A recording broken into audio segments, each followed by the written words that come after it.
Hey, comrades. Hope everyone's doing well. My wife wanted to read Dune. I finally talked her into it. We've only been married for 15 fucking years, and I made her watch both movies, which she enjoyed. Not the old fun movie, the newer, more dour movies, which are a visual feast, but also kind of upsetting because it's like you're so close. You're so close to like being good, and you just had to have terrible writing for Shawnee's like the most egregious of all cases. But Paul is not really that well written either, to be completely honest. He's way too stoic for like being like 16. I can't remember exactly how old he's supposed to be, but he's not like a man who just stands there stoically constantly. Like he has some like quibbles about things and conversations, and he's very quiet in the movies, which I was not a fan of. Anyway, we're not going to get into that. I'm not going to spend too much with that. I'm gonna tell the story of Dune in my own special way, which you'll appreciate if you're one of like the 100 people that watch my videos on a regular basis. Okay. Cool. Well, there you go. So, what is Dune? Dune is a science fiction novel written by Frank Herbert in like the 1970s, and it's renowned for a lot of like blah blah blah bullshit environmentalist themes and whatnot. I don't give a fuck about any of that stuff. I read it when I was like 12, and it was awesome. And I'm reading again, and it's still awesome. So if you haven't read Dune, I would read Dune. Like, ignore this. You don't have to watch this fucking video. I don't care. I just do this for fun anyway. But you should read it. At least the first one. It's so good. It's written so well. The characters are excellent. Oh my gosh. Oh my gosh. It's so good. All right, but here we go. So we begin. There's an old crone. Yes. Yeah, it's fucking crones. And we get introduced, and the old crone is the head of the witches. The witches are the Bene Gesserits. So you're going to hear, if you read through the book or if you hear me talk about it, I'm going to bounce around with terms. But just to establish it right here, when people are talking about the witches, they are talking about the Bene Gesserits. Now, the Bene Gesserits are this witch coven that spans like the entire universe or whatever, the entire galactic empire, and they have been around forever, and they have like pseudo they have pseudo like Jedi powers, as in they have this thing called the Voice. And I really don't want to get too much into this, to be completely honest, but it's relevant to know. And so they have this thing called the Voice where they can kind of command people. Some of them have some sort of like clairvoyance. There's like a whole thing where like the Reverend Mothers have like, they unlock like the memories of like their genetic ancestors. So they have like this memory that spans like tens of thousands of years, right? There's like a podcast specifically about Dune by like these guys. I think one of them is Pakistani, if I remember correctly, which is very good. I can't remember what it's called, but if you get on like a podcast and look it up, they go into a lot more detail about all this history and stuff. If you're really interested. I'm not going to spend that much time. I just feel like there's a few things that'll help clarify some of the things I talk about. And mostly I just want to talk about like witches, Bene Gesserits is the same thing. It's the same organization. All right. So she arrives at the home of Duke Leto Atreides, and she's there to administer the Gom Jabbar to Paul, his heir, the heir of the house. And Paul, who is pretty much the main character of this story, Paul Atreides, he's a young man who is coming on his own, and his mother is Jessica. Jessica is a Bene Gesserit witch who was supposed to have a daughter, and she decided she was not going to do that. And that's one of the powers of like the Bene Gesserits, is they can control what the egg is, or what sperm enters the egg. Yeah, that's the one. So, with their like witch powers. All right. So she's like, no, I want a son because I'm in love with Duke Atreides.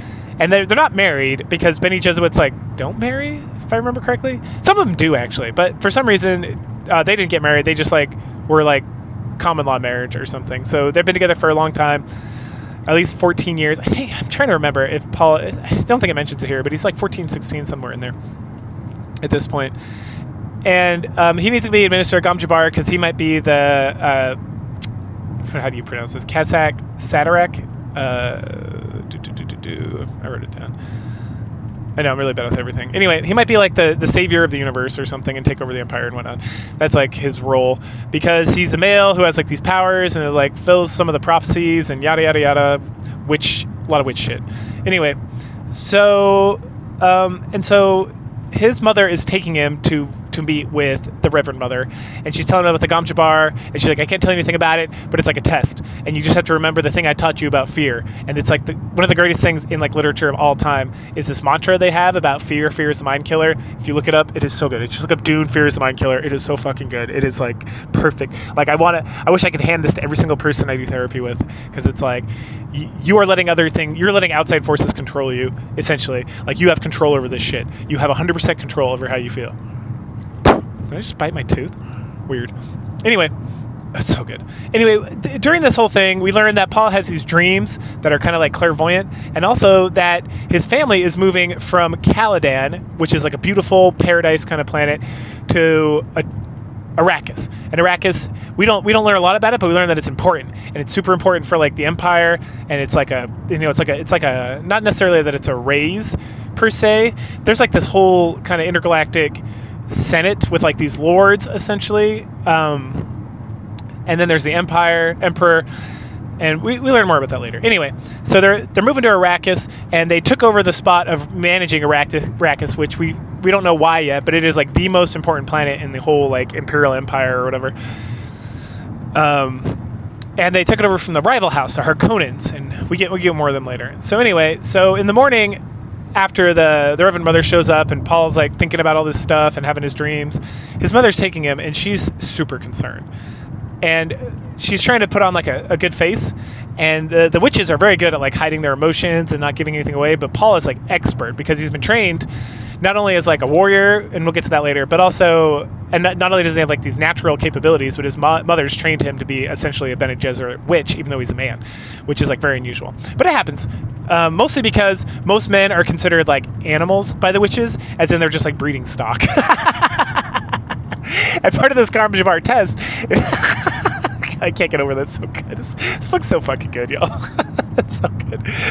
It's to determine if he's an animal or a human, and not like a human as in like not a like a little literal animal or human, but like a human as in like he can make his own choices and affect the universe around him, or is he breeding stock? Fucking witches, man.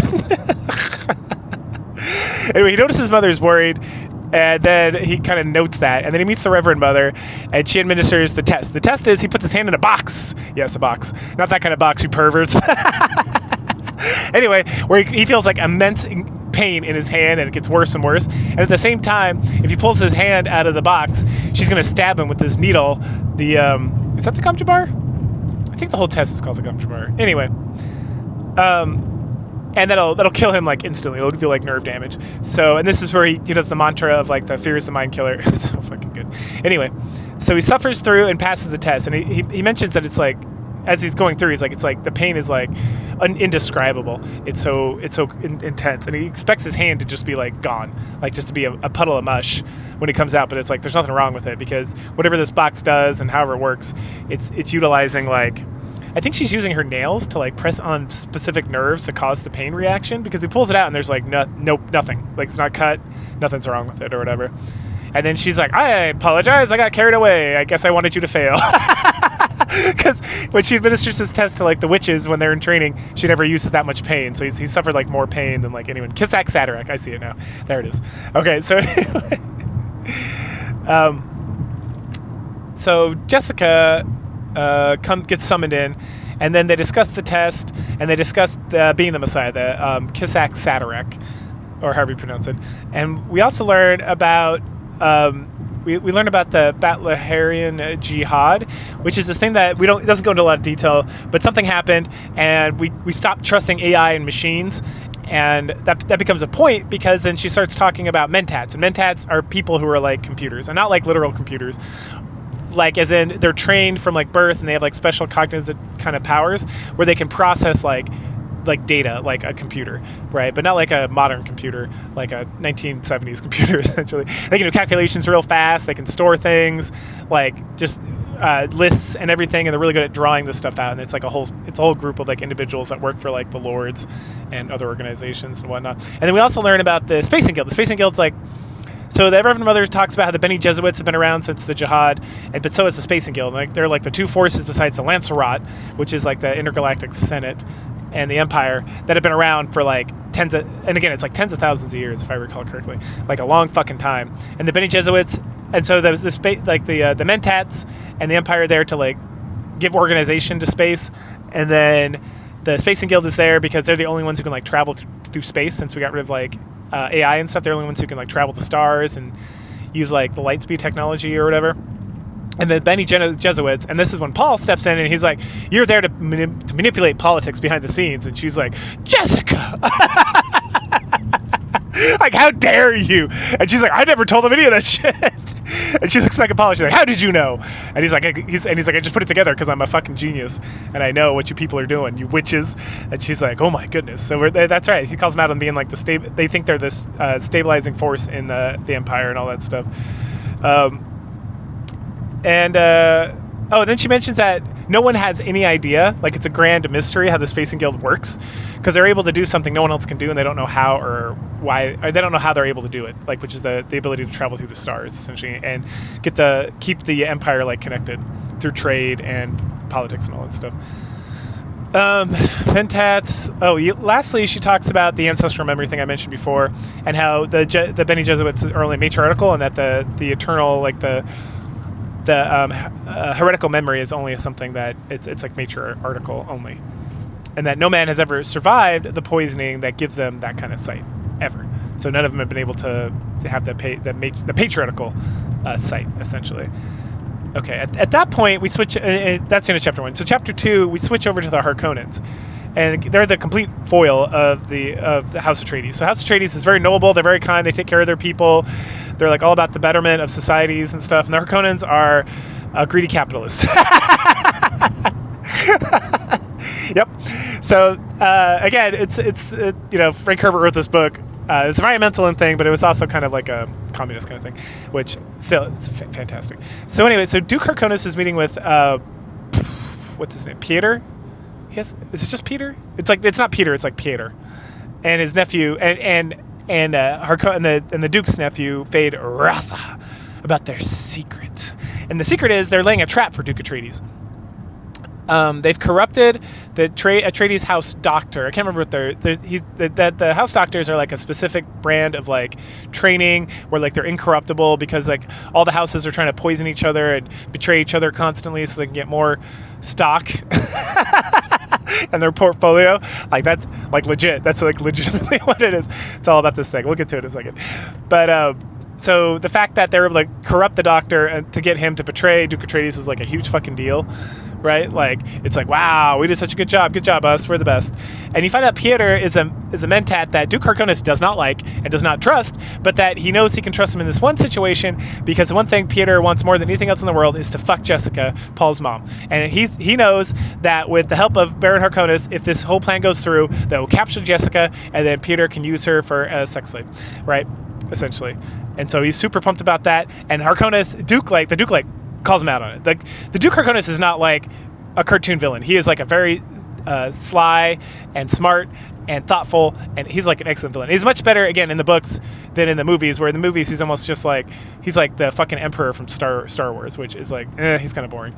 But in this, it's like God, he's so good. He's almost charming in his own fucking way. Like it's so good, this book, man. Anyway, so he's going to use the Dr. Yui is going to help them betray. He's going to betray House Atreides. They're going to destroy it, and also they're going to do it with the backing of the Empire. So the Emperor, they don't really get into it here. So I'm not going to get into here. But the Emperor is, for some reason, is supporting Harkonnens in like retaking over Arrakis from Duke Atreides. But so he's sending some of his like Sardaukar warriors, and we don't know much about him except that Fade Rotha's like, oh, we're bringing Sardaukar. Like, he's very fucking impressed. Like they're clearly like top of the line, and they are, and they're part of like the Empire. The Emperor's like personal army that he's a secret how he trains them and all this stuff's very interesting.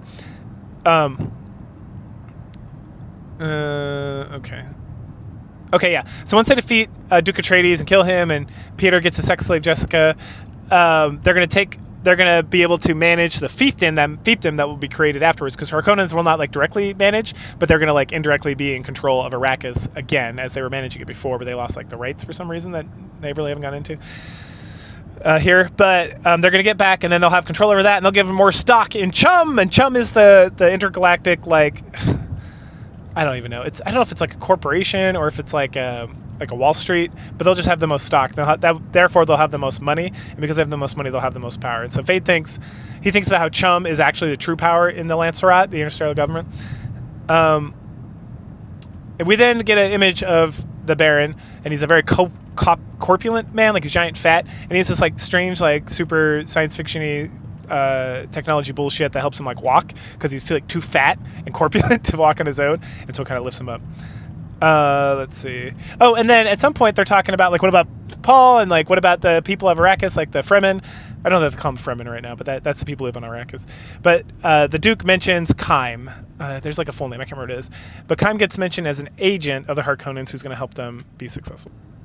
At that point, chapter 2 ends, and we head back over to Jessica. Jessica's standing with the old witch, the Reverend Mother, in like her antechamber or something, and she's just like staring out at Kaladin and like thinking about stuff. And she's thinking about how when she was coming up and how the Reverend Mother treated her and stuff, and the Reverend Mother's getting upset because she's like, Jessica, and Jessica's not paying attention, and she's like, girl, you better fucking pay attention. And then Jessica's like, I'm sorry, Reverend Mother.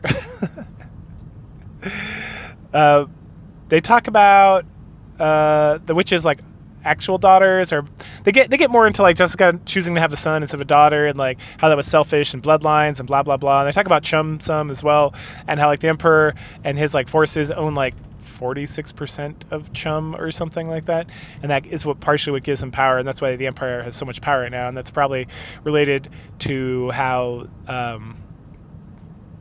like the betrayal and how everything's going to happen.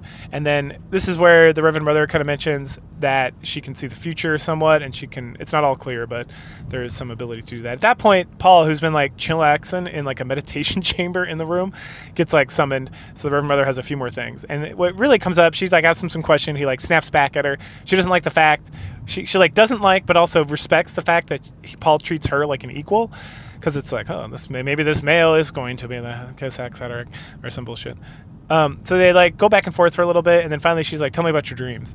And he tells her about the dreams, and there's like a beautiful woman, or pretty beautiful girl, to be honest, like a teenage girl like him. And she's got all blue eyes, there's no white, and something, he's like telling her about water, and she doesn't know what water is, and so he like tells her the poem of the water, and he has to like explain like what a beach is and stuff. And then the Reverend Mother's like, what the fuck, what's this poem? And then Paul's like, oh, it's one of Gurney Halleck's like poems. And Gurney Halleck, we don't get it right now, but he's one of the staff here at the Duke of Treaties. Well, and I say staff, that's like under he's like the head of the warrior clan or something. He's a beast, but he's also like a lover, like a poet and a musician. We don't learn that now. That's just for your information. And then Jessica like says the whole poem out, which it's a pretty good poem, not gonna lie. And then Reverend Mother calls out Jessica for training Paul in like the Bene Gesserit ways, and then she says, I'm not here to argue about whether what you did was right or wrong. I'd probably do the same thing in your position, but he needs more training in the voice. The voice is the voice that gives command and stuff, if you're going to save him. And then Paul at some point is like, why is everyone talking like my father's dead? And then, Jessica gets sad a little bit because she's very stoic, and that's like part of the Bene Gesserit training. But you can tell it like affected her the way when he said that, or he can tell. And then the Reverend Mother's like, because we've already seen the future, and that there's no way to stop it. What's going to happen is going to happen. And then she's like, but there is a chance you will survive. So we need to do everything we can to make you should do everything you can to make sure that happens. And then at that point, she leaves. So Paul later on is kind of hanging out, just like doing some work on a desk. His room's been mostly taken apart, so for the move to Arrakis.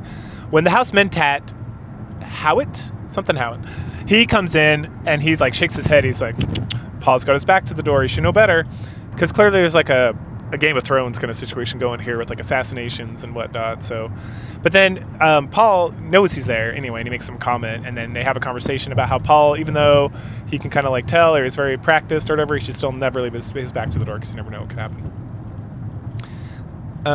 They then discuss the move to Arrakis a bit. They talk about water, and they talk about Fremen, and just how he's going to head out there right now how it is to kind of get things going and to get things started. He also mentions that I think he mentions it might be the next guy, but I think he mentions that he has the training of like a mentat from his mother. Like he has like the talent of a mentat, so he's able to process all this information and make advanced calculations super quick and stuff. After he leaves, the next visitor, the next character to be introduced to the story is Gurney Hallett. So Gurney Hallett is the guy who wrote the poem, and he comes in and he's just described as being very hideous, like ugly. But he's got I think it's a bassette or something. It's like a guitar kind of lute thing that he plays with like a double pick or something. Anyway, and he's very good at music, and he kind of recalls at some point during this conversation he has with Paul about how him or Paul think about how he was disfigured and he was like a slave to the Harkonnens for a long time, and that he lost his like sister in those slave pits, the Harkonnen like slave pits, and that's how he got disfigured, and that so his loyalty to the House Atreides is like unquestionable because he hates the Harkonnens so much, and they're like the key rival. They also they tease each other for a little bit about Gurney's ability to play music or to like write things, and then Paul's ability to like fight or like do anything of value. And so they go back and forth for a little bit, and then they decide it's time to fight. And so they get their like rapiers out or their daggers, and they start fighting. And so we learn that melee combat is like the way people fight, and that. Trying to remember what order of things. Yeah, and that everyone's got these force fields, and we don't learn about this now, but the force fields are the reason why you have to do the melee fighting. And so they do this like dance of fighting and whatever, and then Paul thinks he finally gets one up on Gurney and gets his dagger like up to his throat, but then Gurney points down and he's got like his dagger on his dick essentially, and he's like, we both would have died because you weren't taking this seriously enough. And then Paul's like, oh, if you'd hurt my son, my father would have been mad and done something about that. And Gurney's like, if I don't train you to be the best sword fighter ever, then your father will do worse. So you gotta take this fucking seriously, bro. And then they discuss Arrakis some more, like the deserts and the Fremen and yada yada. And that leads us into Chapter 5. So Chapter 5, we get introduced to Dr. Yueh. Dr. Yueh, as we already know from Chapter 2, is the betrayer. And we learn that he's got a special mark of something, and that's like part of the reason why he's like trustworthy, right? And why the betrayal is like so profound, because it comes from one of these guys who's like one of these doctors. And we get a lot of his mind. He's very, very, very guilt-ridden about the betraying of Atreides' house. But there's something about the Harkonnens that like he feels like it's overriding all his like programming essentially, so that he can betray them. And to like assuage his guilt, he gives Paul like this very, very nice, like kind of electronic version of the Orange Catholic Bible, which is like their big religious text, right? It's where like the philosophy for the empire and stuff comes from. And then he has Paul's like looks through it, and then he's like, oh, you should read this passage. And Paul reads it, and then Yueh almost starts tearing up because it's the passage of his wife. And so clearly there's some shenanigans going on with that whole situation. And when Paul's like, you okay? And then Dr. Yueh is like, yeah, sorry, that was the favorite passage of my wife. And then Paul's like, oh, where is she? And then Dr. Yueh is like, she's dead, right? But he pauses before he says that, so clearly there's some like more shenanigans. Clearly she's not dead, because this is a well-written book. And then they talk a little bit about the Fremen, and Yueh mentions that they have like their eyes are all blue. And then they also talk about like the sandworms and stuff, because Dr. Yueh he's not like a medical doctor per se. He's like a doctor of like teaching and like philosophy, and he's like a tutor, it seems. More so than like a medical doctor, even though I think he does have some like medical background. All right, so that wraps up Chapter 5. Chapter 6, we finally get introduced to Leto Atreides, Paul's dad. So he comes in and they chit chat about moving and they chit chat about like politics and stuff. And we learn here that chum, the like stock market thing, is really just spice. So the spice melange, which is what is produced on Arrakis, and that. All the value is related to that. So with Atreides doing this like coup and taking over the fiefdom from the Harkonnens over the desert planet Arrakis, that gets them shares essentially in chum, which is like they haven't had that before, and that gives them a lot of power because now they have like this vast wealth.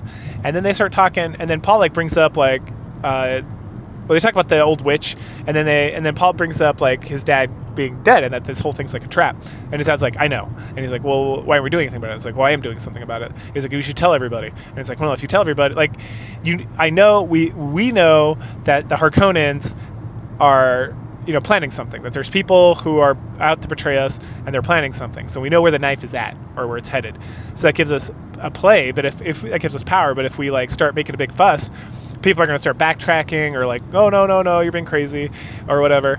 And then we're going to lose the knife, because they're just going to find another way to come for it. So it's like one of those things. And then he compares the Game of Thrones, essentially, to not the book series, obviously, like this whole the Lancelot and the political maneuverings between the houses and all that shit. He compares it to a melee combat, where it's like sometimes you got to feint and feint again, and then you got to feint, and then you got to come in, and you got to wait for an opportunity to strike, and you got to defend, and like so it's like that. And so they have a fun conversation about that. Let's see. Oh, and then he mentions like, so we got to figure out who the enemy is. The enemy is the person who's stockpiling spice. Because if we're there and we fall, then like it's going to disrupt the spice production, and like the spice must flow, right? That's like the key to the empire functioning and existing, and it's like power base is the spice, which is why chum is so much power, and it's like the spice must flow. And if the spice flow stops, and that's going to cause some problems. So who's stockpiling? So the Harkonnens obviously have been stockpiling, and then who else is the Emperor? So it's like the Emperor and the Harkonnens. So the deduction is the Emperor and the Harkonnens are working together, and they're like, and they start talking about the Sardaukar. And the Sardaukar is something that the Baron Harkonnis brought up in chapter 2 as well, and how they're going to hide as Harkonnens. And Leto Atreides says the exact same thing. He's like, for a fact, I know that the Sardaukar are going to come. And it's like, well, the Sardaukar, the Emperor would never like outwardly do this thing, and then Leto is like, well, yeah, because they're going to dress up in the Harkonnens livery or whatever, so that they can sneak. And then they start talking about the Sardaukar, and they're like, how can we possibly fight that? They're like the greatest warriors in all the Empire, and they're like hand trained by like the Emperor himself, and they owe like pure loyalty to him, and yada yada. And then they talk about like why are they so powerful? It's like, well, the environment in which they grew up, and they grew up like there's like this prison planet that he mentions, and how they have like a secret base of like training there. And so they train there, and it's like the most terrible, like awful conditions ever known to man, and it's like the hardship just makes them strong and powerful, and only the greatest survive. And then what else is like that?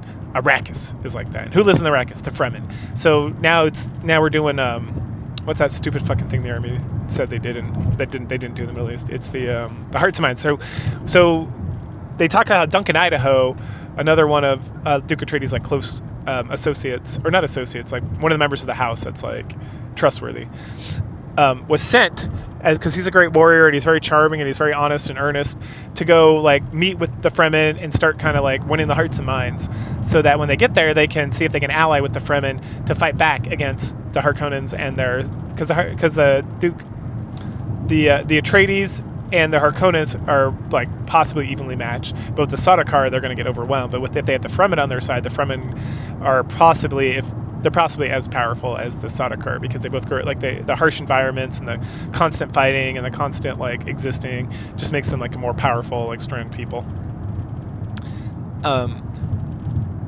And so that's the plan, to do that.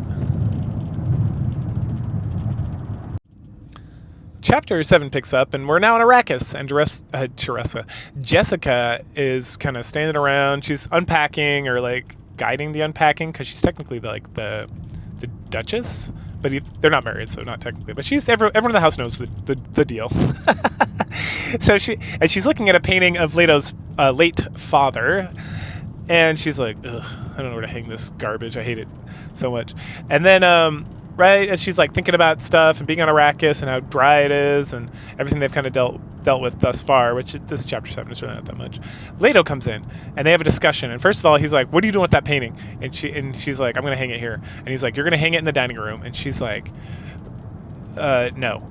And then they get into like a little spat about that.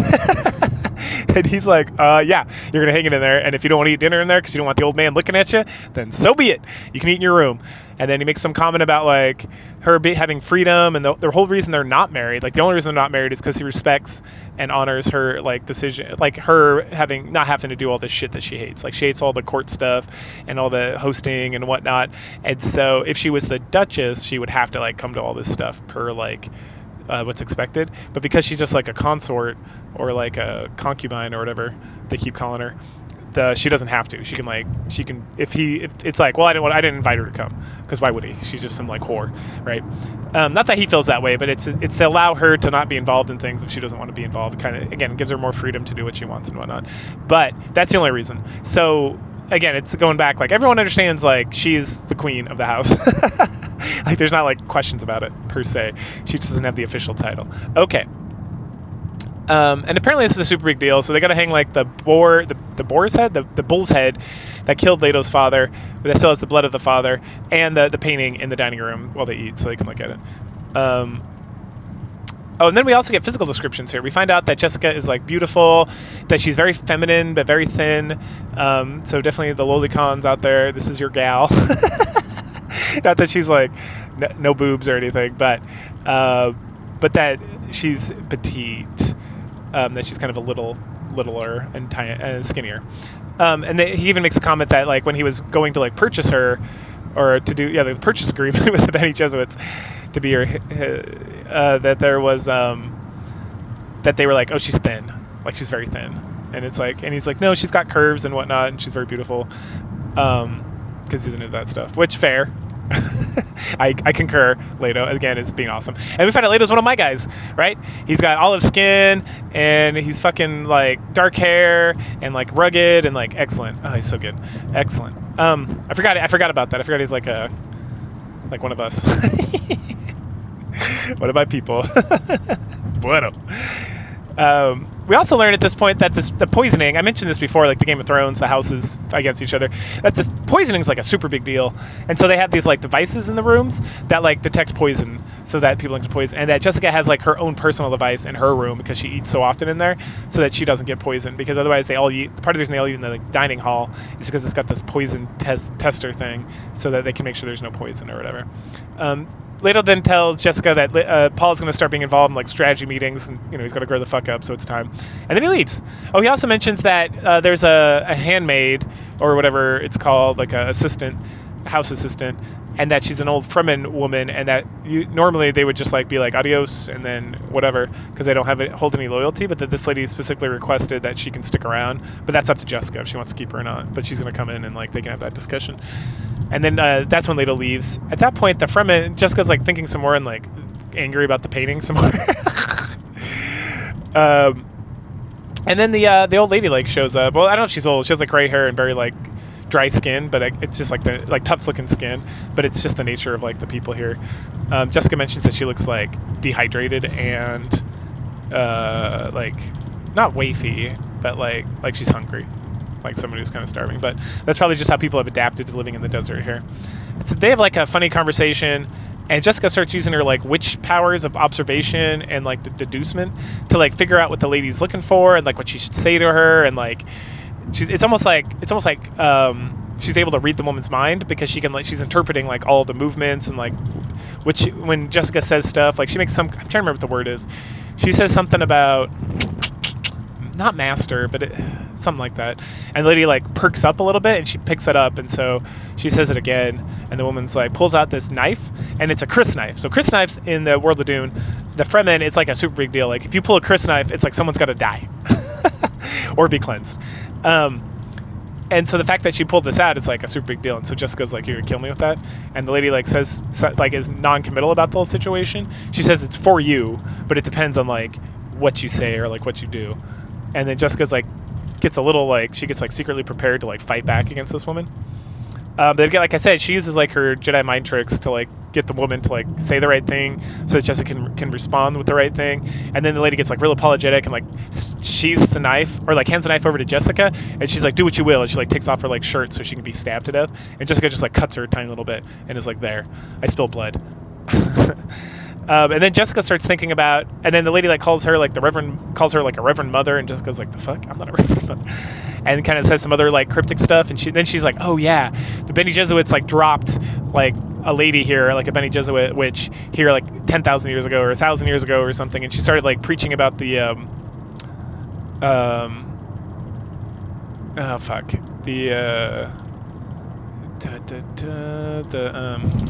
the Messiah, essentially. I can't remember what the term they use off the top of my head. this. Anyway, it doesn't matter. Anyway, this actually started talking about, and to her, it's the whole thing where the Bene Gesserits are trying to get like a male to have all these abilities so that he can be like the true genetic leader of like the people in the future and whatnot. And that's the whole thing with like they're breeding in the animals and the humans. And so Paul is probably this guy, or maybe not, or there's a chance or something. But it's like a false messiah because the Fremen have like bought into it. Jessica's learning that the Fremen have bought into it completely by what this woman's talking about. And she's in her head, she's just like, this is just some old bullshit we like made up and came down and told these people in case we ever needed to come back and like take over. And she's like, wow, it's very, very insightful to come do this. Very impressive. And then just gets like a little bit concerned because she's just getting like an odd vibe. Like, yeah, at this point she's getting an odd vibe about the whole situation and whatnot.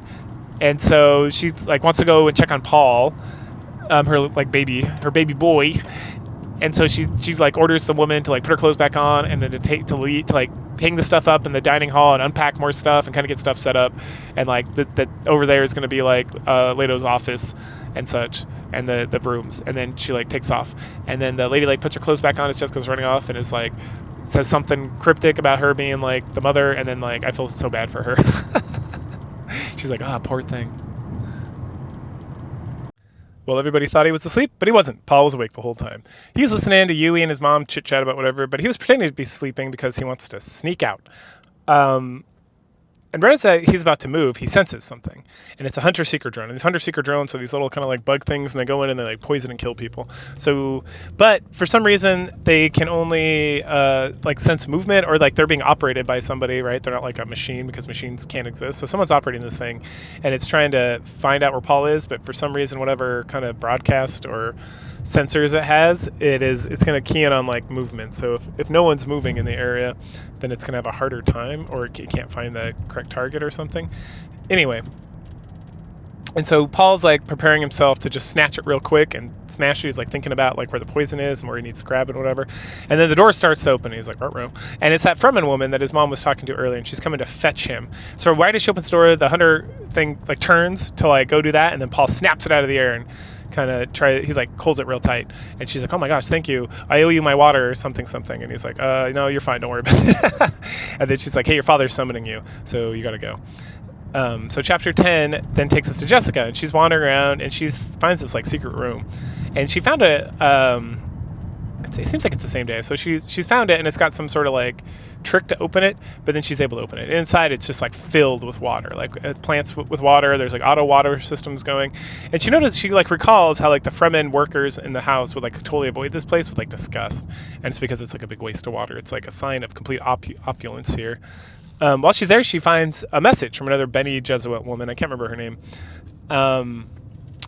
But she was here, and then the message essentially is like, hey, I designed this room to draw Paul to it, to protect him so he could get this message, but I'm sure you got this as well, Jessica. And you need to be warned that there's a traitor among you, among like the staff that you brought with you from Kaladin to Arrakis. And that, the Harkonnens are plotting or whatever. So be warned and protect your son and whatever. At this point, she's like, huh! And then Paul walks in. He's like, oh, hey, Mom, whatever.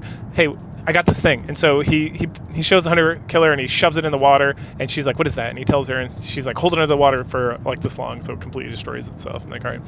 And she's like, and he's like, I already told like my father's guards are looking around right now. Jessica's thinking about like who to she reads the letter to Paul. They have like a discussion about it, and he's like, we gotta tell Father. I'm gonna call him. And she's like, no, don't call him. Wait till you see him in person. We don't know who we can trust or whatever. And then she's like thinking about, I don't think it's Gurney. It's probably not Yui either, because he hates the Harkonnens. Because Paul brings it up. He's like, is it Yui? And she's like, no, it can't be him. He hates their Harkonnens so much. And he's like, why? And she's like, oh, don't worry about it. It's because of his wife. But and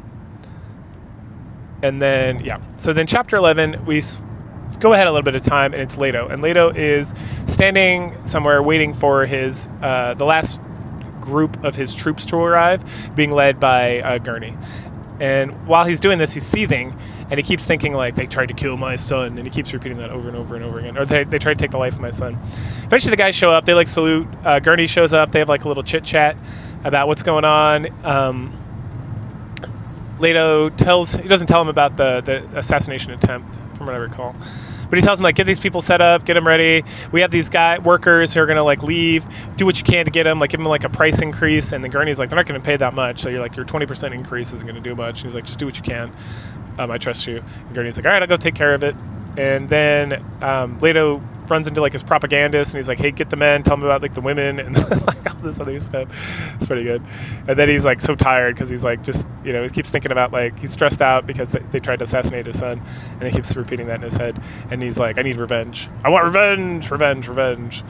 That leads us to chapter 12, where Leto and everybody are having a council meeting. And Paul's hanging out for it, right? Because he mentioned that to Jessica earlier.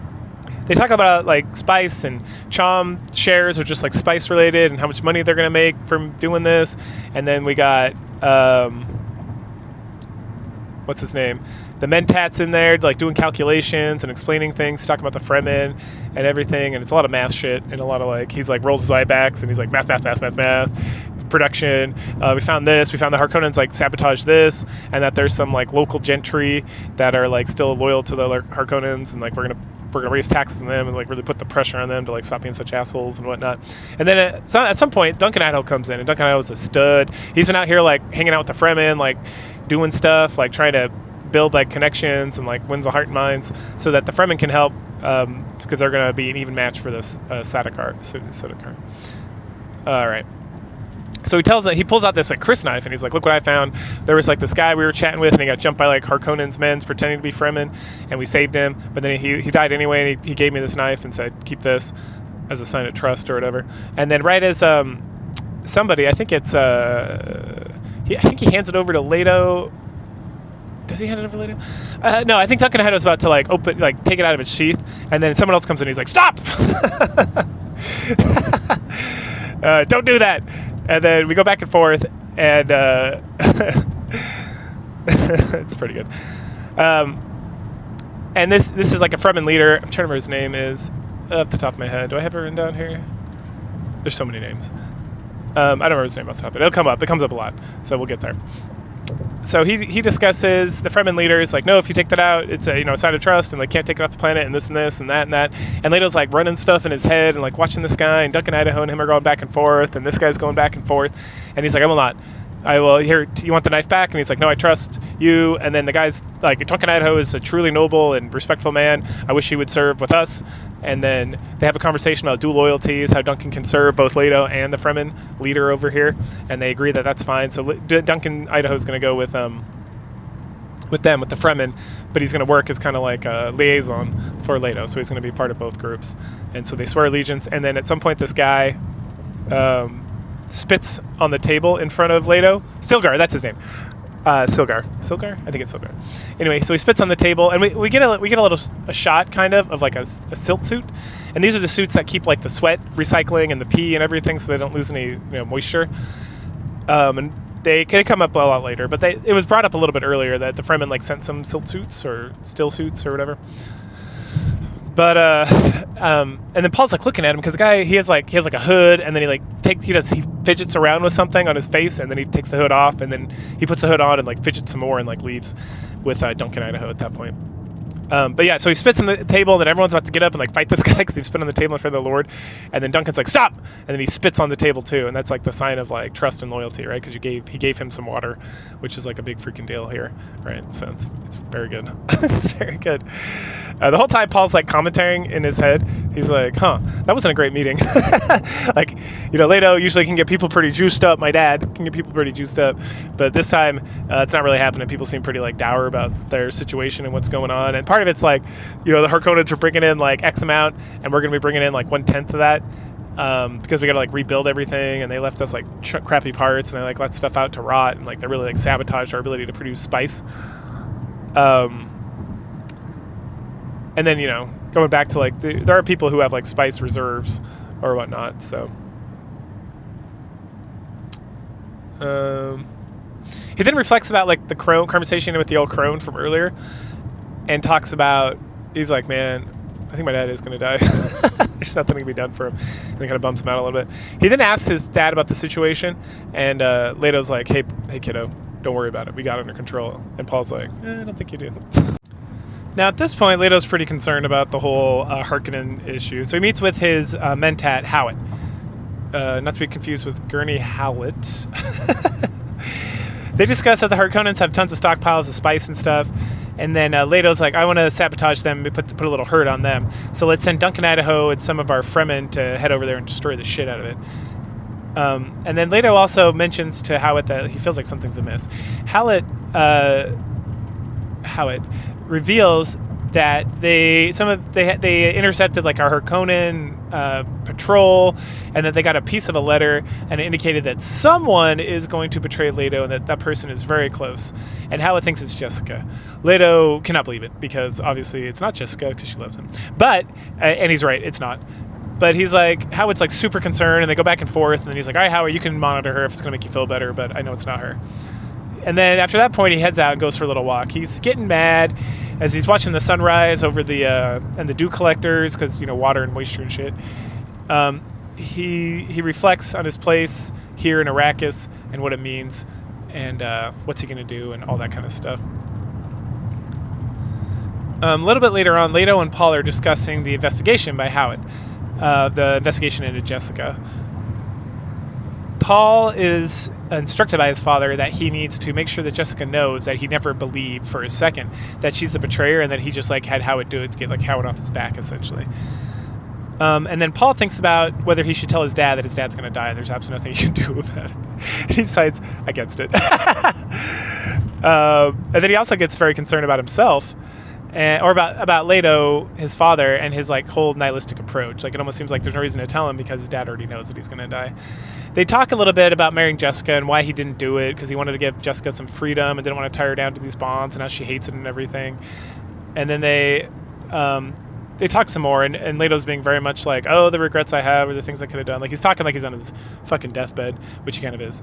So at that point, he's pretty tired, and so he summons the planetologist Kynes. Leto, Paul, and then Gurney Howlett, they hook up with Kynes. They talk a lot about the Emperor, about the Fremen, about Arrakis, and the differences between the Harkonnens and the Atreides, and how they rule and how they operate, and the leadership and whatnot. Kynes he's like all bought in. I think he married a Fremen girl, if I remember correctly. So he's married into like the culture. He's like fully invested in it, and he loves Arrakis like it's his own. He refers to himself as a Fremen, and he's also kind of like neutral in this whole situation, as neutral as he can be, because obviously the Emperor is backing up the Harkonnens in killing Leto, because they want Leto out of the picture, because Leto's very popular, and with access to the spice and some time, like the House Atreides could be like the most powerful house that there is. At that point, they all kind of fly out on the ornithopters to check out some spice harvest action that's going on. They talk about the worms and how the worms love shields, so the Fremen don't use shields, and it's kind of a bad idea to use shields while you're on the ground, because it attracts the worms, and the worms will come eat the shit out of you. And that the worms themselves are like almost impossible to destroy, that it would take like a nuclear weapon, which they have access to actually do something about it, but you'd have to hit it like dead on. Leto thinks a little bit of how Kynes is he's totally gone native. And then Kynes is thinking, and he's thinking about how Paul fulfills the prophecy that we know that Bene Gesserit like installed here like long ago. So it's not a real prophecy, but it's a prophecy that the Fremen believe in, and that's all that matters, power of belief. And that he's going to save the people of Arrakis. They're watching the harvester and chit-chat about all this stuff, and then it's like, oh no, the ground's shaking, the worms are coming. And Leto's like, go rescue all the people. Because like there's a device that they use to pull the harvesters up so the worms can't get it, but it's like taking too long, or it's broken or something. It just doesn't show up. And so they go down there, they like get all the people out of the harvester, and they just like sacrifice the harvester to save the people. And Kynes is like, oh wow, that's really good. Leto's like a great guy and stuff. He actually cares about his people. It's totally different than the Harkonnens. And then they, as they're flying away after they saved everybody in that whole crazy mess, they see some Fremen. Paul notices that they're walking like very oddly. Like it's like they're walking purposely not to seem like they're walking, to avoid the worms.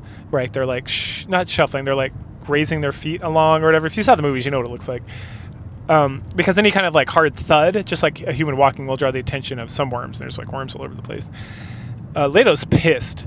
And he's not pissed off about the spice, he's pissed off about his people, because they did lose some people, and he's really mad. And at that point, Kynes admits to himself that, it's like, I shouldn't be involved in this, and I don't give a fuck about non-Fremen, but I kind of like Leto, despite, like, everything. It's the fact that I know he's dead, and there's nothing anyone can do about it. And despite, like, his loyalty to the Emperor. Chapter 16 rolls us into the famous dinner party scene that I don't think was in either of the movies, to be completely honest. It's very good. It's a lot of character development, a lot of people talking back and forth. We learn a lot of stuff. We get introduced to Kyme here. We don't get introduced to Kyme here, but Kyme's here. Leto, Jessica, Paul. We keep switching to like different points of view and like people thinking about stuff and responding to stuff. We meet some Harkonnen plants. And not plants like like a tree. Plants like some members of like the noble families here that are like definitely members of Harkonnen's like crew, and they're spying. And Jessica and Paul like run, and Leto like they run circles around this guy.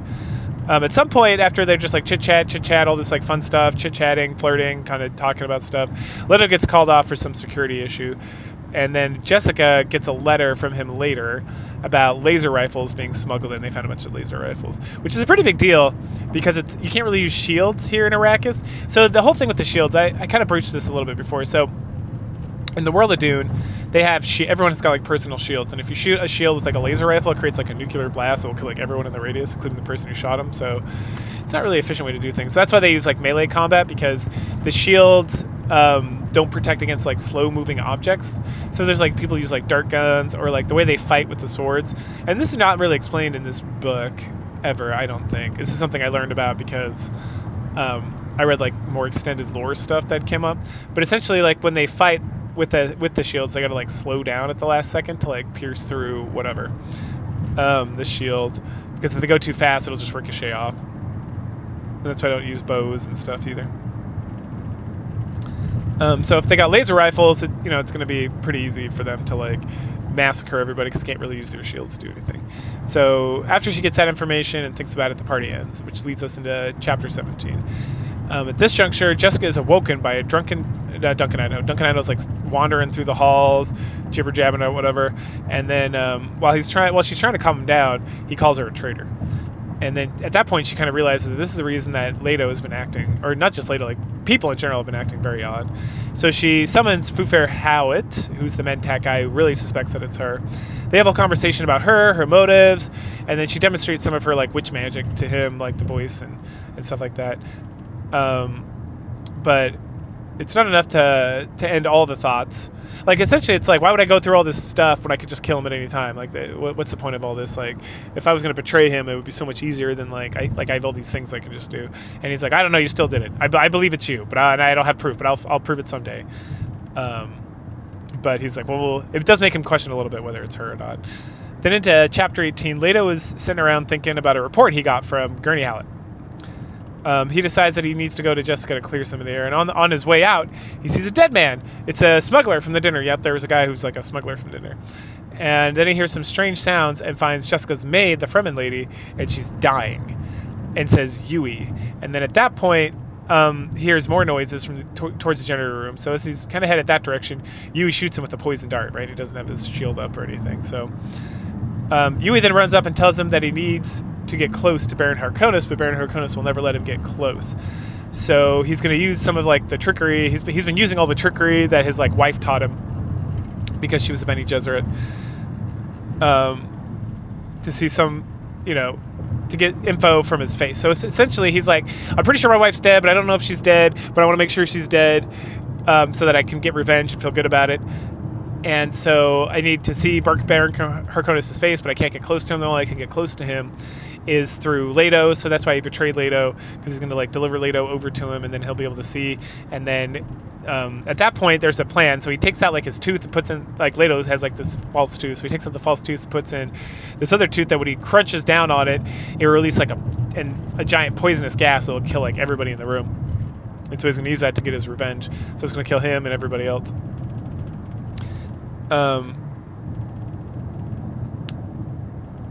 and because the Baron will think like he's drugged up and there's nothing he can do, and so he'll get pretty close to him, and that way everyone will die.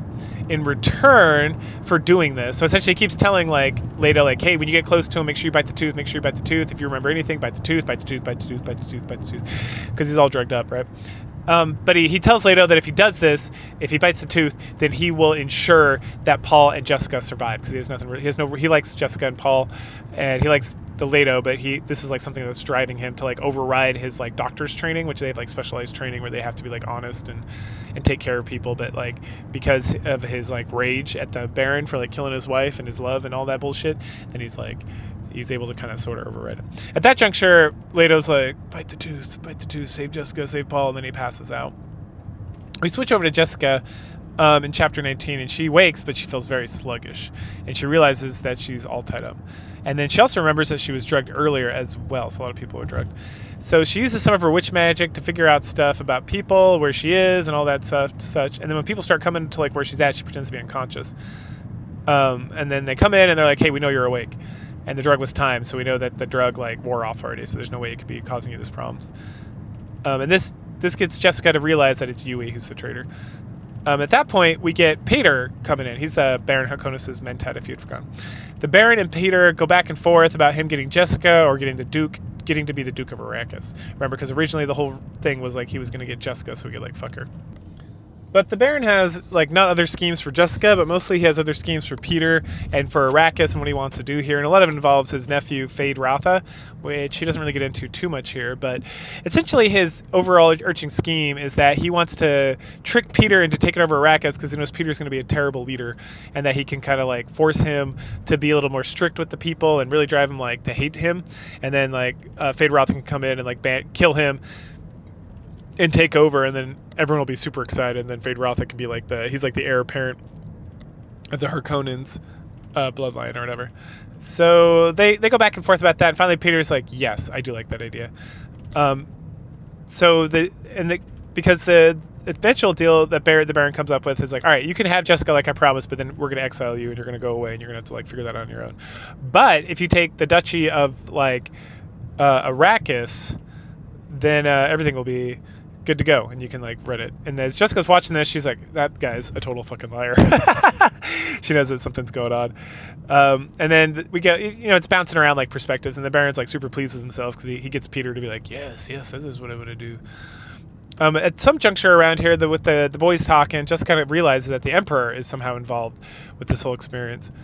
And I think it's because she realizes it. Oh no, she realizes it because the Baron starts talking about truth seekers, which is like the Reverend Mother and Bene Gesserits, and she knows that the Baron is like a gay dude who doesn't have any interest in like banging out Bene Gesserits at all, and also that he is, which is why he has no children, right? He just has nephews. And also that he doesn't trust the Bene Gesserits, so he doesn't like have them around at all. So if he's talking about Truth Seeker, like the Reverend Mother, then the Emperor has to be involved, because the Reverend Mother kind of like sits with the Emperor and hangs out with all that stuff. At that point, he talks about how like he's gonna use a dead guard to like drag Jessica out, throw her into the desert so that she can't control him with the voice. And then Peter mentions the boy, which is Paul, and Jessica, how they're gonna be taken out. Oh yeah, and they mentioned that Yui suggested that they be dragged out to like this ornithopter and just tossed in the desert, and that way, when the Truth Seeker comes, like, did you kill Paul and Jessica Atreides? Baron can be like, oh no, I had nothing to do with it, and neither did Peter. They just like took them out to the desert, and then they're gonna like kill the guards who took them out there, so that no one knows. It's like, I don't know what happened to them. I don't know where they went. I can't tell you. Whatever. And it's did they die? I don't know. Maybe the worms got them. I don't know. So the guards gather up her and Paul, who was like poisoned and grabbed at the same time. And they're bound to a litter. They're taken out. Paul also recognizes that Yui must be the traitor because of the way the poison was used in them and how it was timed. Like someone had to have known like their exact measurements and weight and all that stuff. So the Death Guard and a couple other guards, actually, they take them to the ornithopter and they take off, leaving like the third man behind. So there's three guys. There's the Death Guard and then another guard who's helping out, and then another guard shows up and to help carry everything. And then they get to the ornithopter and there's only room for two. So the Death Guard and then the other guard go. And there's some concern about him not being deaf, but he's like, whatever. What's she going to do? What she's going to do is that, and so they don't realize Paul also has the voice because it's a Bene Gesserit thing. So she's like, muffled or whatever, but Paul's not. So then Paul uses the voice to get the guy who's not deaf to like free Jessica, and then because he doesn't have like as much mastery, so then Jessica's able to use the voice to get the non-deaf guy to kill the deaf guy, right? Which she does, and then Paul is able to like overpower and kill the guy at that point, like the non-deaf guy at that point. And at that juncture, they're able to free themselves. And then they land the ornithopter, and they find this present from Yui. They find like the symbol that like Yui's house or some bullshit. And they and there's all this stuff. There's like a tent and suits, so they can like keep their moisture, and some other like supplies they need to like survive in like a pack. And it's just like Yui promised that he would protect Leto's family if he, went and did this thing for him, which has not done at this juncture. I know the timeline kind of gets a little funky here, like what happens in what order, but it seems like it happens a little bit later. And so time to get the fuck out of here, which is into chapter 20. And then so this happens, and then we go back in time a little bit, and Yui is carrying Leto to the Harkonnens, and then and then one of the things Yui got is he got the Baron's ring and put it in the ornithopter as well. So then when they bring Leto up, the Sardaukar guard, is like super pissed off because he's like, "Where's the fucking ring?" And he's like, "I don't know." And Yui does know because he has it, so he can take it to the ornithopter later, so that Paul can have like the ring, which is the right to the heir to the house of Atreides. Yes. And then also Yui thinks about how Duncan Idaho is also involved in this whole like conspiracy of like rescuing Paul and Jessica. And that wraps up chapter 20. So chapter 21 opens up, and the Baron is living his best life. He's reveling in his victory. He's so excited. He's sitting in a room with a bunch of guards. He's waiting for Pater, and Pater brings in Yui first. Yui knows at that point, I don't know, somehow he figures it out in that moment that his wife is totally dead and that the Baron has no like sway over him, but he still wants revenge, right? And I feel like this book didn't present the whole situation too well. Like it seemed like Yui was at some point really trying to figure out if his wife was dead or not, even though he's pretty sure she was dead. But by the time he's talking to Leto a few chapters back, it seems like, oh no, his wife's definitely dead. He has like no compunctions about that. Now he just wants revenge, like this whole thing's set up. But I guess just like in the minute chance that the Baron wasn't like fucking around with him, he was willing to do all the betrayal and get his revenge or whatever. So, he was a smart guy. He's got plans on plans just in case one bails. And he's got everything set up. He got everything set up for Paul and Jessica as well. So that's good, I guess. So then at that point, Pater kills Yui with a knife in the back. Next up, they drag in Leto. He's super drugged. The Baron is mad that he's missing his signet ring. He like rants on about that. He's also upset that Jessica and Paul have disappeared. Pater is like, whatever, they probably meet my worm. Who gives a fuck? They're good. And the Baron's like, it's not good enough. And he's like, in his head, he's like, I gotta kill this motherfucker. Talking about Pater. He's got a whole plan about it. He's gonna have Pater like be completely awful here, and then eventually he's gonna like write in, or have Fade Rotha, his like favorite nephew, write in, who and free the world or the universe of Pater once and for all. So at that point, we kind of move over to Leto's perspective. He's super drugged, as I said, but he hears that Paul. He like wakes up a little bit when he hears that Paul and Jessica are okay, and then he tries to get a little bit closer to the Baron before he bites down on his poison capsule and then spews it out, killing everybody except the Baron. Oh. There's like a secret back door, I guess. He like rolled his fat ass out of there, so he's fine. He is revealed. I was thinking about when the Sadakar show. He's super relieved until the Sadakar show up. The leader of the Sadakar is like super pissed off. Because he was ordered by the Emperor that Leto was supposed to get a proper death, not this like fucking around with poison and all that shit. He also Baron's also thinking about his stockpile and how he like exerted like so much money, and that I guess like at some point off screen, Duncan Idaho took a whole bunch of Fremen and like fucked up that spice surplus that they had built up, and like really fucked it up, just like Leto. So hey, Leto, man, he's got ideas and on ideas. So Then the Baron's like super mad about that whole situation. He's mad about being chewed out by the Sardaukar, that the Emperor something. So then he goes to his room and orders some young boy to be brought in so he can drugged so that he can rape him without having to like fight. Because sometimes he likes the fight, I guess, of raping little boys, but this time he doesn't want to fight. He just wants to get the rape on. Gross. So just in case you forgot he was a villain.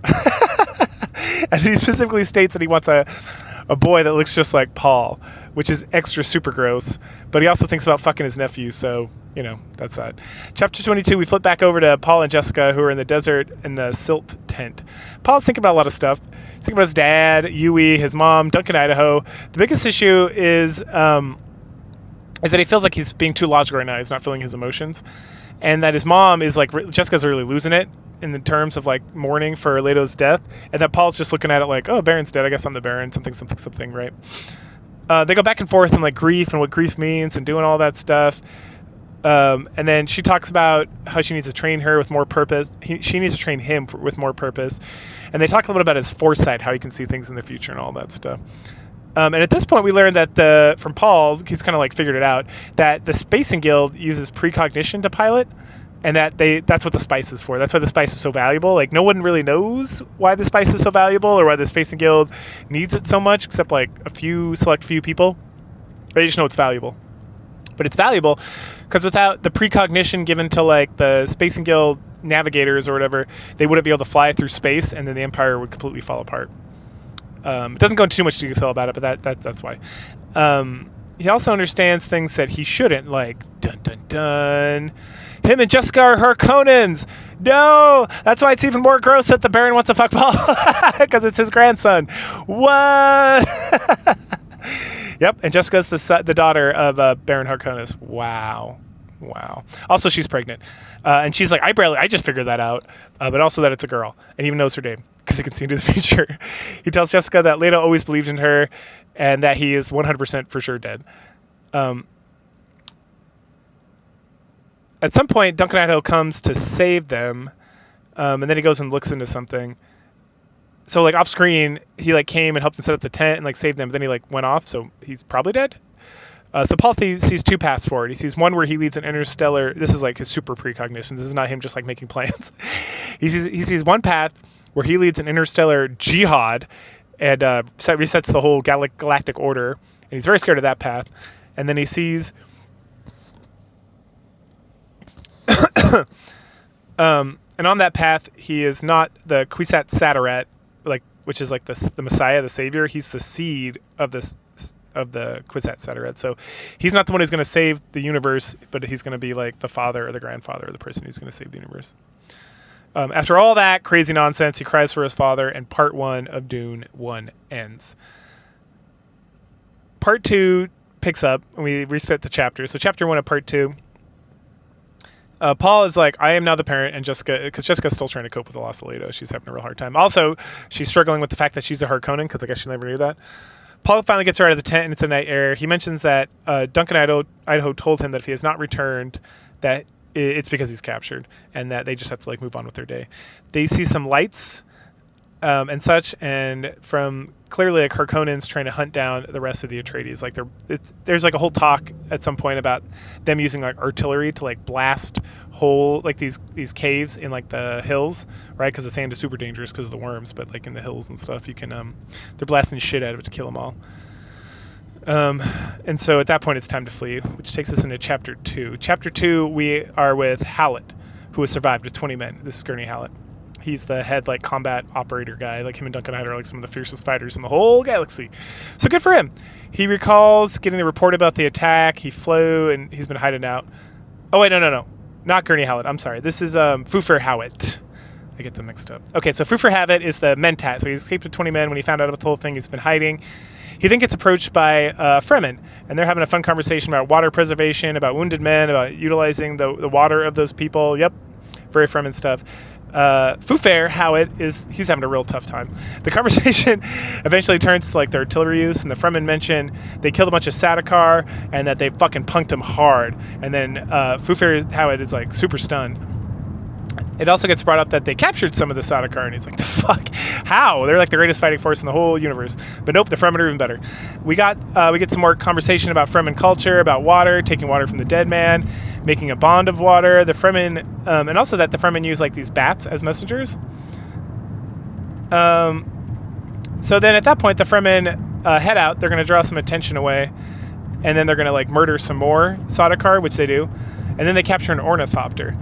And then at that point, another ornithopter comes by, and or another patrol of Sardaukar, and they're using las guns.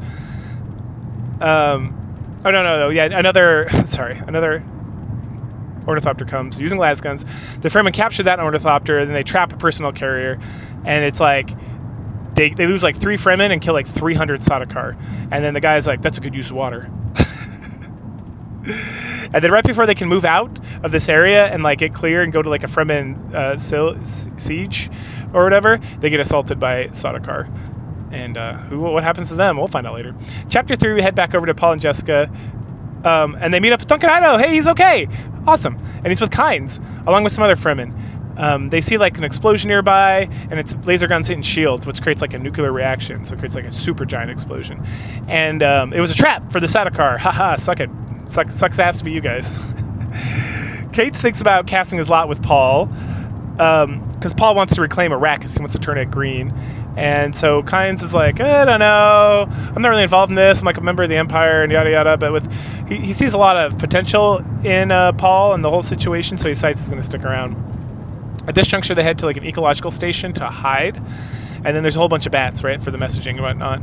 Kynes sends for some coffee, and then they talk about loyalty. Paul shows his strength by, his Atreides training and like his nobility and like all that stuff. And it's good enough to really convince. He's like, finally, Kynes, after all their like chit chat, is like, I'm definitely going to ally with you, Paul Atreides, and help out with whatever bullshit we're going to do. We're going to reclaim Arrakis. And then Kynes has like a plan Paul has a plan that he can get proof of the Emperor's involvement in Leto's death, and he can use that at the Lancerat to get the other houses to turn against him and do that. Because all the other houses are going to be afraid the Emperor is going to turn against them, and that's going to be no good for him. And he's going to use this blackmail, but instead of using it to like, he's going to use it, he's not going to use it at the Lancerat, he's going to get the blackmail and use it so that the Emperor marries his daughter, Erelon, who you see a lot. I haven't mentioned this, but at the beginning of every chapter, there's like Erelon essentially is like reading us like sayings of Wadib or like the Paul Atreides thoughts and stuff. So like in the future, they are definitely married. So he's gonna marry that chick, Erelon. Then at that juncture, Duncan Idaho like slams through the door, and you can see him fighting a bunch of Sardaukar. And then Paul and Kynes, they slam that door shut, and like, fuck, rest in peace, Duncan Idaho, man. He went out like a champion. So then Kynes he's a secret passage, and so they split up. Paul and Jessica go through like an adventure game puzzle with a maze with arrows that light up and then turn off when they rub them or whatever, so they can get out of the pass. And as they get out of the tunnel system, there's an ornithopter waiting, and they're told by Kynes they need to head out into a storm and ride it to be free. And so because they're going to be chased immediately, and then if they go through the storm, they're just going to assume that they're dead for good this time. So they head off into the storm. So we switch over to Baron Harkonnens. He's getting a report read to him by a subordinate about several things. Paul and Jessica are dead in the storm. Oh, he's still mad. There's no eyes on the body, so there's a chance. The chances are not nil.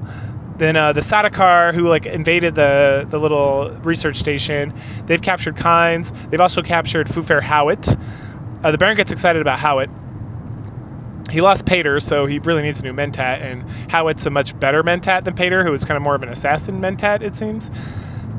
And then Hawat he's going to be easy to manipulate because he still thinks that the betrayal came from Jessica, so that's going to be a way to turn him. And then they can use the poisons that Yui had to poison Fufair Hawat to like gain his loyalty, and then they'll like give him a little bit of the antidote every day so he doesn't die. We also learned that he has 2 nephews, Feyd-Rautha and the Beast Raban. And then he's one to rule and one to ravage. You can guess which one by the names. Beast Raban obviously is the older and dumber one, but he's ruthless. And his plan is that he's going to get Beast Raban to come get maximum profit out of Arrakis and really drive the people against him, like the nobles and the Fremen and everybody. and then he's gonna send Fade Rotha to like free the people because he's more smart, he's cunning, he's more selective. And the Baron really talks about how he wants to fuck his nephews, essentially, too. He's a real creep. So then Fade Rotha, or who's the Baron talking to? They discuss this, not the overthrow part. Oh, so he talks about, so Beast Raban comes in and he starts chatting about this, not the overthrow of him, but like how he's going to take over and be ruthless, and how the stockpilers are gone, and how they owe all this money, or they used all their money to like to pay the Emperor to like help them out, to like take this place back, and so they really need to get like spice production back going. They also talk about the Fremen, but the Baron is like completely unconcerned about the Fremen, to his detriment, to be completely honest. And then the Beast Raban is concerned because he gets the reports, and he's like, they kill a lot of Sadakar. Shouldn't we be more concerned about them? And the Baron's like, shut the fuck up. And then he goes to sleep. So guess what? Chapter 5. Paul and Jessica did not die. They made it past the storm. But unfortunately, the Ornithopter is completely trashed. As soon as they land, they run as fast as they can, because guess what? That Ornithopter crash is going to get a worm to come over and eat that delicious Ornithopter right up. So they make it to some rocks, some outcroppings, and then they move to like a safer place to camp. At some point, Paul slips up and he causes a sand avalanche, which he loses like the pack, and he loses Jessica. So he has to use some. He has to rescue Jessica using some like the witch tricks to stay alive. And then they who has been using the witch tricks to like slow her metabolism down and all that stuff. And then they lost the pack. But then they use like the magic of science. So they mix like water, battery acid, and spice to create a foam. And then they're able to use that foam to like dig down into the sand, and they're able to get the pack out. At that point, then they finally make it to the rock outcropping they were going to originally. But they're walking in like a special way, because like Paul has seen the Fremen walk like very oddly through the sand, and they're not like accousted by the sandworms. So he's trying to replicate that. He's not doing a great job, but he's working on it. Once they get to the rocks, they set up camp, and Jessica insists that they use more training to help Paul get like more control, because he's still kind of fumbling around. Chapter 6, we finally get to Gurney Halleck. So Gurney Halleck and his men have been rescued. So they were like being bombarded and all this stuff, but then some smugglers rescued them. So they're discussing the situation with them. They're going to like the smugglers' den or whatever, and Gurney's like, fuck it, I'll join you guys, whatever. So his men he wants his men to make their own decisions. And at that point, one of his men is dying, so he plays like a beautiful song on the Balasat for him. It's cute. It's very cute. So chapter 7, we move back to Paul and Jessica.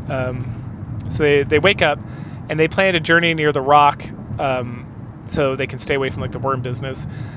But then at some point they're like, oh, there's another outcropping over there. We have to get there. How are we going to do that? Okay, so we can use one of these thumpers that we have to draw the worm away, and then they're going to like make a mad dash for this rock outcropping, and hopefully they'll get across before the worm like realizes the ruse and catches up with them.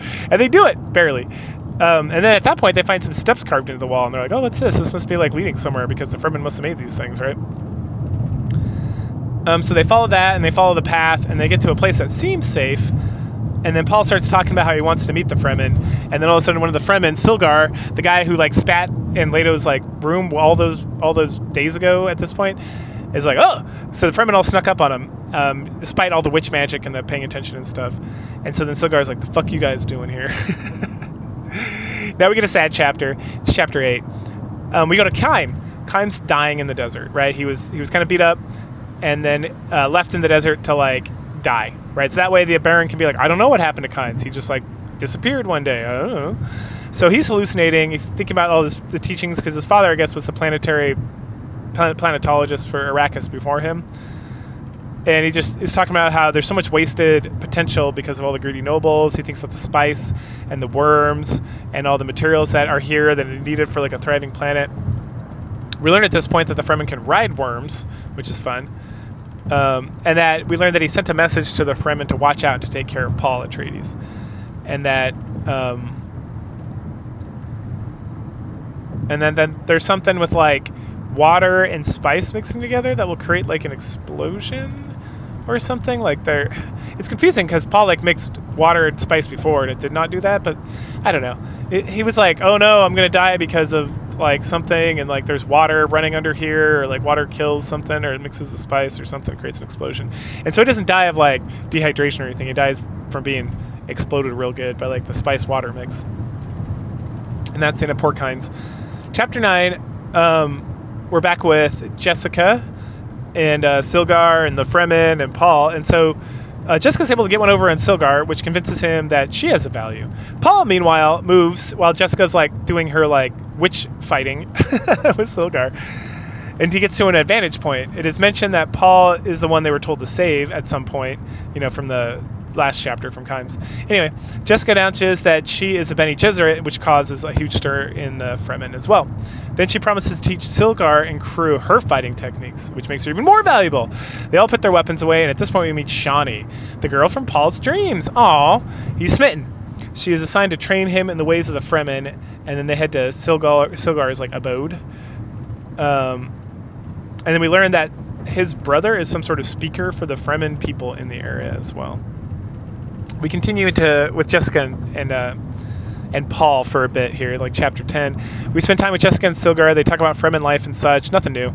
Water's important. Water. The need to maintain leadership.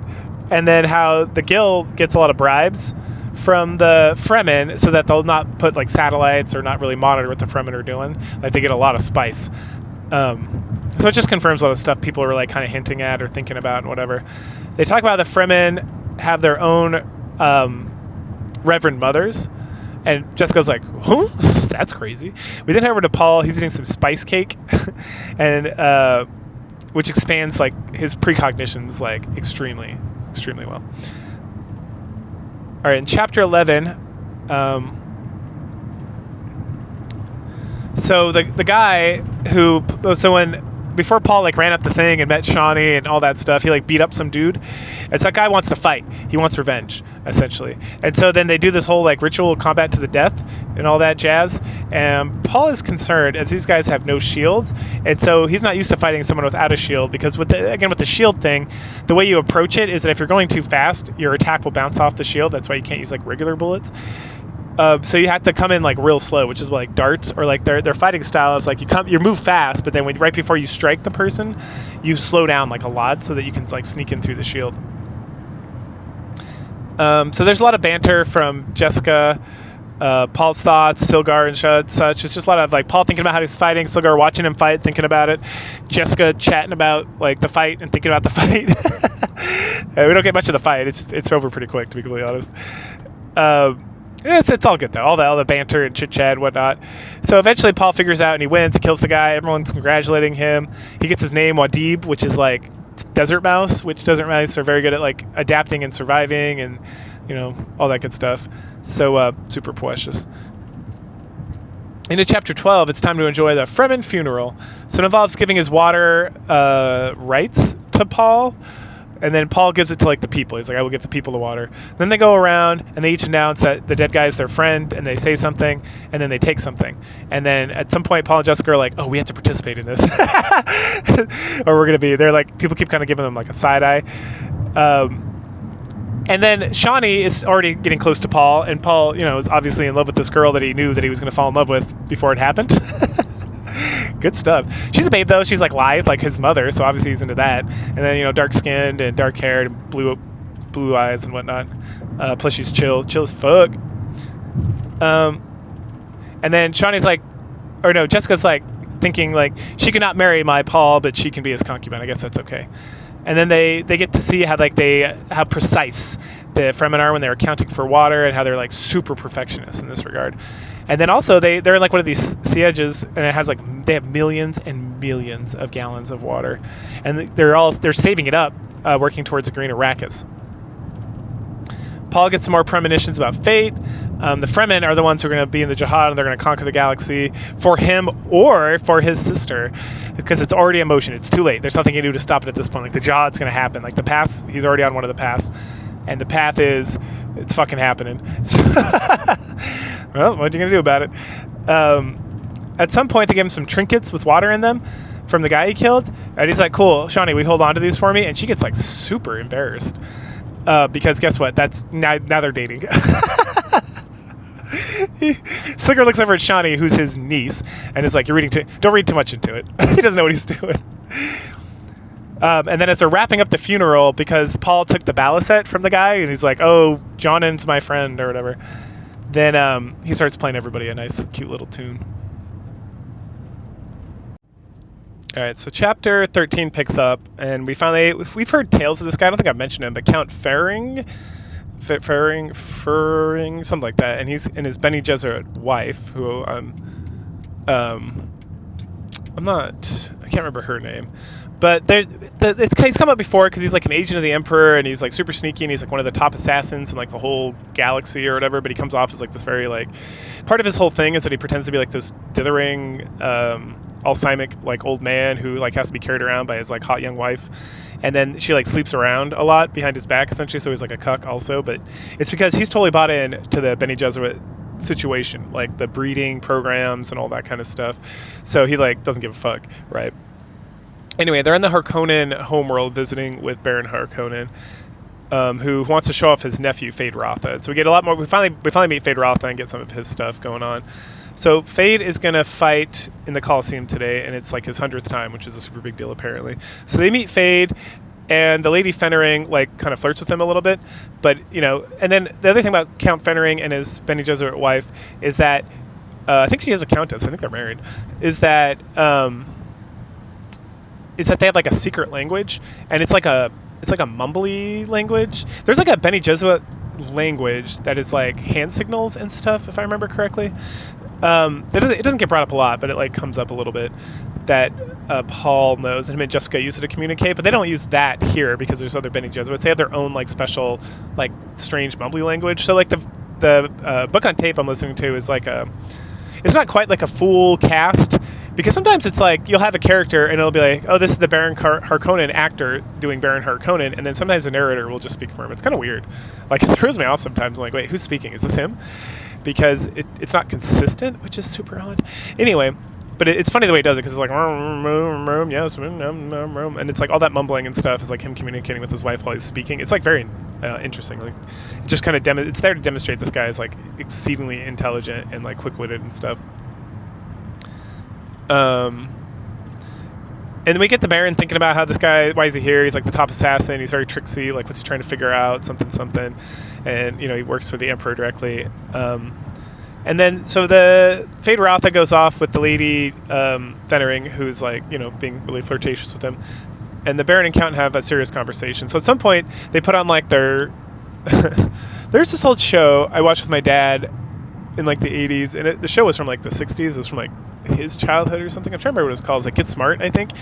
And they had this like ridiculous contraption, which I probably got from James Bond, to be honest. I don't remember ever seeing in James Bond, but they'd have these like domes come down, and then they would speak, and then it would keep everything like private, right? So they have something like that. I don't know if that is a dome purely, but it's like they're in a room where like no one can spy on them or whatever. And then at that point, Fenring drops like the old man act, like the...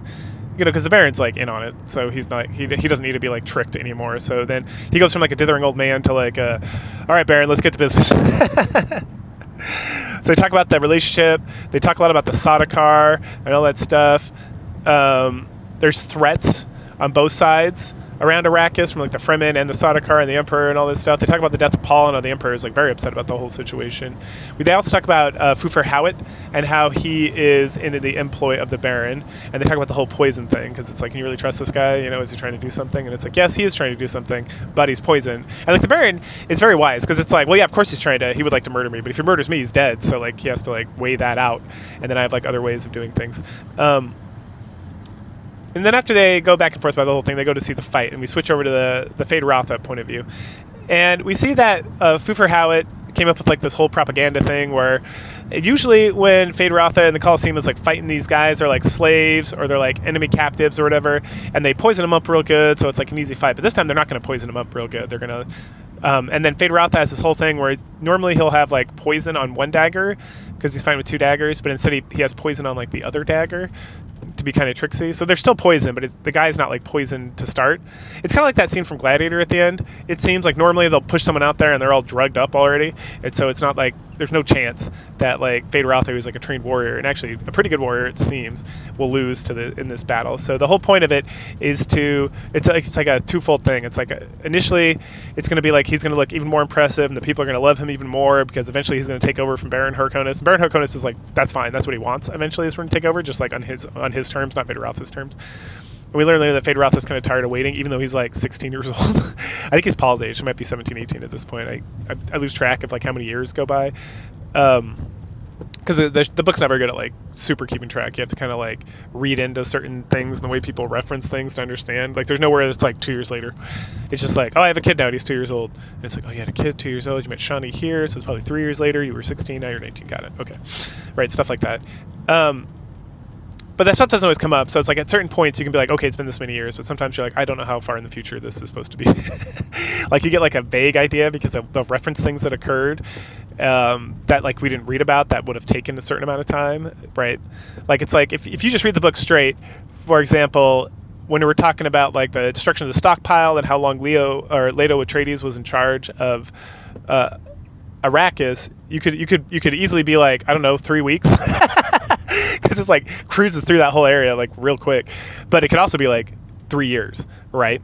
Because I mean, it's probably not 3 years. That seems like way too long. But there's no reference to anything. It's just like, oh, we're doing this thing, and then this is happening, and at some point Duncan Idaho takes Fremen to like the Harkonnen stockpile land and destroys all that, and then comes back.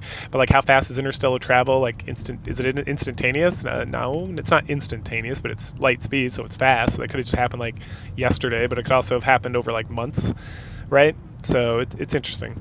Okay. Let's see. Howit's instructions, non-poison slave. He has some other tricks. Oh, yeah. So the people love him. And then the Baron gives him a big tribute party thing. So the whole capital is like partying and everyone's in love with Feyd-Rautha. And they love his accomplishments and everything. And it's super great. And then the Baron leaves to take care of some things. And the Count and the lady stay back to discuss how they knew that Lady Jessica was a Harkonnen, but now that she's gone and Paul's dead, like they really want the Harkonnen like bloodline for some reason, for like some Bene Gesserit reason where they want to. It's like a strong bloodline, so they want to keep it going. And so the Baron's like, or I don't know if they know Jessica is ascendant, but the Baron's like a super homosexual, right? So he's not gonna have sex with one, which that's not true because he definitely did have Jessica, but that was like, I don't know, he like just did it because I think like some other person who's not the who's the author of this book, not the main author, like his son or nephew or somebody like wrote a story about that's like a prologue, but none of that shit's canon as far as I'm concerned, so it's not my canon, and since I get to decide what's canon for me, that's what I'm gonna go with. So anyway, they stay and discuss how she's going to go, and Feyd-Rautha is definitely checking her out, and so she's definitely going to be able to get him to impregnate her like immediately, and then they can keep like the genes going, right? Because that's super important. And then the Count is like high fives all around. Oh yeah. No, they definitely mention. Sorry, I just saw in my notes. They definitely mentioned that Jessica and Paul are dead, so they got to find a way to keep the Harkonnen genes alive, and that the whole thing with like they wanted Jessica to be impregnated by Leto to have a daughter. Like originally, it's not. She had a son because she went in defiance of the Bene Gesserits, but they wanted the Harkonnen and the Atreides like mixture of blood to keep like because they're eugenicists and whatnot. All right, so that wraps that up. In chapter 14, we go back to Paul and Jessica, and they finally arrive at the siege of Silgar. And there, Paul has to decide what to do with the guy's wife that he killed and his kids. So is she going to be his wife now, or is she going to be a servant? And so he chooses a servant for sure. And then she talks to him. She takes him to their home, which was, used to be the guy's home, but now that he's dead, it's now his home. And that's where she's going to serve him. They talk about the Sardaukar hunting Fremen and all that stuff, and then she notices that everyone's like packing up to move, and they're like, oh yeah, we got to move somewhere else because it's too dangerous. There's too many Sardaukar around, and we don't want to like have them chance upon this area. And then we also this is where we find out that Shawnee is Kyne's daughter. Yeah, Shawnee is Kyne. So the dead Kynes, he was married to a Fremen woman. His daughter is Shawnee. So and that Silgar is like the brother of Kyne's now dead wife. No, she's not dead. Well, she might be dead, but Silgar and Kyne's wife were siblings. So Shawnee, I think she might be dead because she's not like ever around. So Silgar is like the only family Shawnee's got left essentially. Yeah. Damn, everyone's related. And then Paul like realizes that like, oh, she also, there's like so much connecting us, and now we have this other thing as well, that the Harkonnens are the ones responsible for the death of like our fathers, and like fuck the Harkonnens. Anyway, we then learn about like the collectors and how they collect like there's like air. They collect the moisture from the air and keep it in these huge pits of water and stuff. And then we meet like Paul's like sons, because like he killed that guy, so now their sons are his sons, and like his servant is named Hera, and like one of them is Hera's son. I think they're both Hera's son, but like one's from like the previous husband. Paul's like the third man to like take possession of her. So she's just like, whatever. And so Paul assigns them to be his bodyguards to give them something to do, because they're not little babies, but they're like 12-ish, I think, 10, 12. And then at that point he heads off to see his mother and see what's going on with that. And so then we get a scene where Paul is kicking it with Jessica, and they're watching the Fremen, and they're carrying like a Reverend Mother, but she's dying. So then they need to get a new Reverend Mother, and that new Reverend Mother is going to be Jessica, right? And so Jessica's the decision was that she's going to take over because she's a Bene Gesserit and all that stuff. And so it's just consumes some sort of crazy like spice poison so that they can connect together, and if she survives like the spice poisoning, then she becomes a Reverend Mother, and she inherits like all the memories, which is similar to like the Reverend Mother that we met earlier on in the beginning of the book, and how that works in the Bene Gesserit order is that I don't know if it's a spice poison that they use. I can't remember if they mentioned it, but when the Reverend Mothers like pass on genetic memory of like all the previous Reverend Mothers going back like tens of thousands of years when they like do that kind of thing. And so Jessica's like, oh man, I have to do this for like Paul's sake, but it might really fuck up my unborn daughter because all this stuff. And then she goes back and forth about that, and then she's like, YOLO, let's do it. So she drinks it, and she connects the Reverend Mother, and then she starts getting all the memories.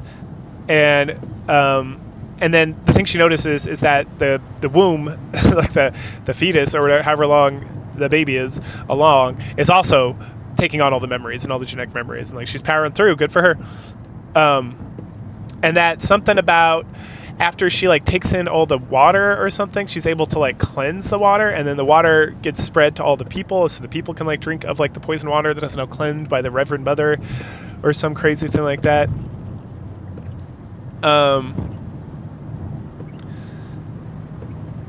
And then when they start passing it around, Shawnee hands it to Paul, and Paul's kind of like, uh-oh, this could be real crazy, because I ate like a little bit of spice. My precognition gets super intense. So what's going to happen if I'm drinking like the spice poison that's been cleansed by Bene Gesserit, yada, yada, yada. But once again, YOLO, let's do it. So he drinks it, and then everyone cheers, and then Shawnee takes it, and then and then they're passing it around, and then Shawnee grabs Paul, and like they run to her place so they can fuck, but they don't fuck. Well, not immediately. First they talk about his precognitions and how like the main reason she didn't come here to fuck. She actually came here because she started like being able to read his mind and see like the future as well. And she talks about how she saw like them being married or like together and having like a son and I think a daughter or twins or something. I think it's twins. And I know that's like a whole crazy thing. And then she was like, you were starting to bleed to other people, and I could see it was affecting them as well. So then it was like time to go so we could be alone. And then let's see, Paul sees violence. They're finally they fuck. Yes. And then he cries and kisses her cheek, which ends part 2. Part 3 picks up, and this is like years later. This is kind of goes back to my previous little comment about how it's like at this point, okay, so then he fucks Shawnee, and then now she's either his sister is born and is 2 years old, and then his son is also born, who he names Leto, and so he's a couple years old. So if Shawnee got pregnant, that's like a year, right, gestation for human beings generally. And then if he's 2 years old, that's like almost 3 years later.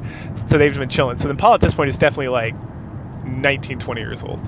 But it's been years since that point. So the Baron breaks in. So then chapter 1 begins. We're sitting around with the Baron, and he breaks into his like the guard captain, and the guards are like playing cards or some shit.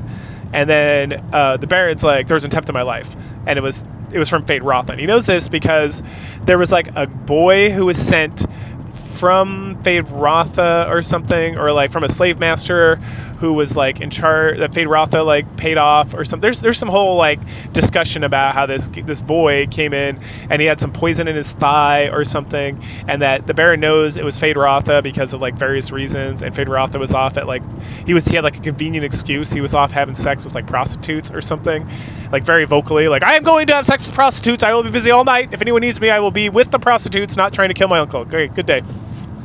So the guards dispose of the body, and then the guards get disposed of who got rid of the body because they're trying to keep this whole thing under wraps. And the Baron's like talking real harshly to the guard captain, who's probably also going to die. And then he summons Fade to his chamber, and they talk about how this was like a fun but very clumsy attempt, and that Baron's not even mad because he would do the same thing in his position, but that he's going to do a better job and stop being fucking retarded, right? And then the Baron's going to like plead his point. He's like, hey man, you can keep trying to do this and maybe eventually be successful, but you should definitely keep me around. Why should you keep me around? Because I know a lot of shit and I can help you, and if you just like, I will gladly step down, and this is like the plan. So then he finally gives him, like, after 3 fucking years or whatever, the plan about his brother, the Beast Raban, and how soon Phaedra will go down and take over Arrakis, and then they'll get him hooked up with like the Princess Erelon, so he can be like the Emperor, right? So it's like, yeah, you kill me, then you'll just be like the next Baron Harkonnen, and you can like fuck around here and like figure out Arrakis by yourself, and good luck. Or you can keep me around and we can get this whole thing set up, and then you'll be like the Emperor, because the Emperor doesn't have a son, so then you'll take over for that. And then Phaedra is like, oh yeah, that's a much better idea. And Baron's like, I know, stop trying to fucking kill me, asshole. And they talk about Fufer Hawat and how, you know, there's concerns that he wants to kill the Baron, but then Baron's like, no, he wants to kill the Emperor because he knows the Emperor is the true traitor, right? Like, it's like Fufer Hawat's not really mad at Harkonnens, because Harkonnen, it's like the Indian and the snake, right? There's like a Native American guy, and he's like going to a river, and then there's a snake there, and the snake's like, hey, will you carry me across? And the Native American man's like, no, you're gonna bite me. And then the snake's like, no, why would I do that if you're carrying me across the river? Because I don't want to die. And then like halfway across the river, the snake bites him, and then they both fall into the river, and then like they're both drowning. And then the Indian guy's like, why'd you do that? And the snake's like, because I'm a fucking snake. I love that story. There's like a frog and scorpion version of that too. That's also pretty good. But that story is that, like, I don't know if it's an Aesop fable or whatever. I don't know where I heard it first, but it is like one of the most important lessons you can learn in life is that people do not change, period. Like, they can over long processes, but like if you run into somebody and they are who they are, then take them at their word, right? And if they try to tell you otherwise, then you should not be listening to them. You know, if someone's a snake, they're a snake. Like, you don't need to trust them. You don't need to try it out or whatever. You're just gonna fuck yourself over. And so on that note as well, it's like, why would I judge someone for being who they are, right? It's like, why would I be mad at the Harkonnens for backstabbing the Atreides? Of course that's what they did. And the Duke knew about it, and everyone was like, well, yeah, of course they're going to try to do that. But the only way they can be successful is that the Emperor helps him, right? So the Emperor is the real problem, because otherwise the Harkonnens would just like make some clumsy attempt as well or whatever. Anyway, so that's why they're not concerned about Fufer Hawat.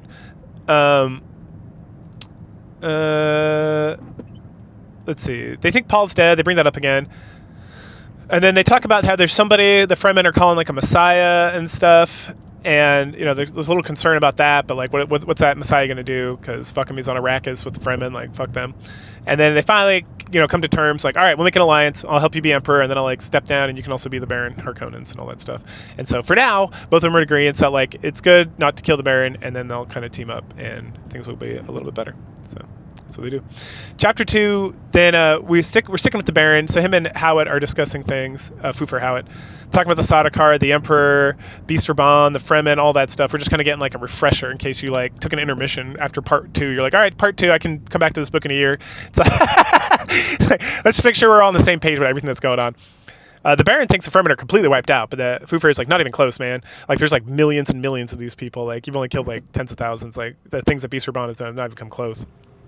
They then start talking about the prison planet of the Emperor. Like, where did the Sardaukar come from? Like, they come from this. They're super trained. Like, nobody knows. It's all a deep, dark secret. And then Fufer Hawat's like, no, you got to turn Arrakis into like a prison planet. Like, I think it's Seleucus Acundus, which is where the Sardaukar are from.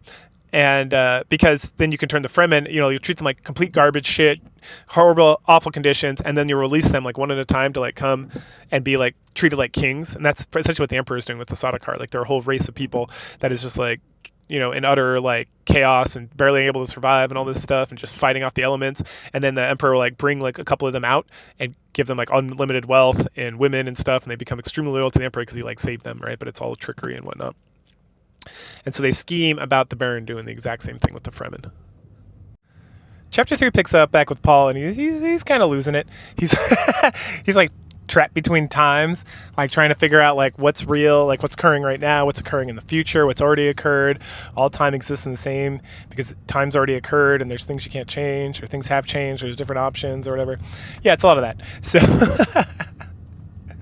but at some point we learned that him and Shani have had a son. I think I mentioned this before, but Leto the second, also that his sister is born, and that she's communicating like an adult, even though she's only 2 years old. So that's weird for people. They find it disconcerting. And that over time, over the last couple of years, that Jessica and Shawnee have come to some sort of like agreement where they get along a little bit better now, when before Jessica was like really against the whole situation. And that he's been leading the Fremen, but they haven't fully accepted him yet. There's a little story about Shawnee coming in and talking to him about how someone came to challenge him, and so she fought him and killed him. And then he's like, well, you shouldn't have done that. That makes me look weak. And he's like, no, it makes you look strong, because if your woman is like fucking dudes up, then like, you know, what hope do these guys, what hope do they have for like the actual man? And he's like, oh, that's a good point. So it sends a message about like, if you think you're going to challenge this guy, you have to get through like these crazy bitches first. And dudes are like, oh, crazy bitches, no, I'm good.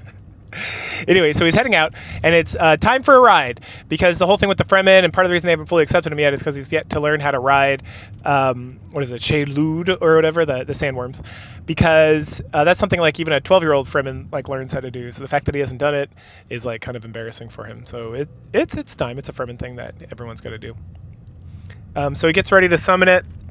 And then he's standing there, and the sandworm comes, and it pops up right as he's about to hop on, and it's like the biggest sandworm he's ever seen. It's so impressive. Everyone's like, wow, awesome. And then we go back in time a little bit, and we're focused on Jessica and Aaliyah, who's the daughter, and Hera. And they're down in like the South Siege, which is, Paul's not there. He's up in the north still, like battling the Harkonnens and taking her all that stuff. And outside of like that little bit we got with Beast Raban like way earlier, and like talks about him, he like does not exist in this book whatsoever. Like he gets more airplay in like the movies than he gets in this, which is pretty funny. So Jessica's thinking about the whole worm thing, and she's like, I don't know about that. Then she thinks about Shawnee, she thinks about Paul, she thinks about the whole fucking situation. At that point, there's a birth, and she hears like the woman screaming in pain as she's like giving birth and all that. She's thinking about that. And then Aaliyah and Hera come in, and we learn that Hera is like a second mother to Aaliyah, right? That she protects her, and that when people call her like a freak or an abomination, Hera like is like, you know, puts that shit down like immediately. And so she really cares for Aaliyah. And this is the last we hear of Hera, like in this book at least. It's funny how characters like show up, they're super the point of attention for a second, and then it's like, good day. I love it. Yeah, they see Aaliyah as scary because she speaks like an adult, she acts like an adult, but she's like in a 2-year-old's body. But it's pretty funny. We learn that let's see, we learn from Silgar's wife that the young Fremen want Paul to kill Silgar. No, not from Silgar. I don't know why I put Silgar's wife. I think we learned from Hera that the Fremen want Paul to kill Silgar and take over the siege. That there's a lot of like, because that's just the Fremen way, right? The Fremen way is like, hey, if you want to take leadership, you got to beat the old leader, you got to kill him. And so Paul doesn't want to do that. Jessica don't think it's a good idea either. And it's like, that's no way to like create an empire, is by killing off like your best leaders so you can like take over from them. So, you know, she's thinking about that, and Paul is also thinking about that. And so while they're trying to come up with a plan, Jessica, this cannot be Aaliyah. Oh, okay. Aaliyah and Hera decide they're going to go gather some information and try to help her come up with a plan. And then at some point, Hera like looks around the room, and she's like, you should be embarrassed as a Reverend Mother. You have like dirty rags or dirty rugs lying around. You're supposed to be like the queen, essentially. Like, you need to get your shit together. So get it together and like get someone in here to clean this shit up. And Jessica's like, damn. Bitches, am I right? I don't fucking around. Hera's right though, 100%.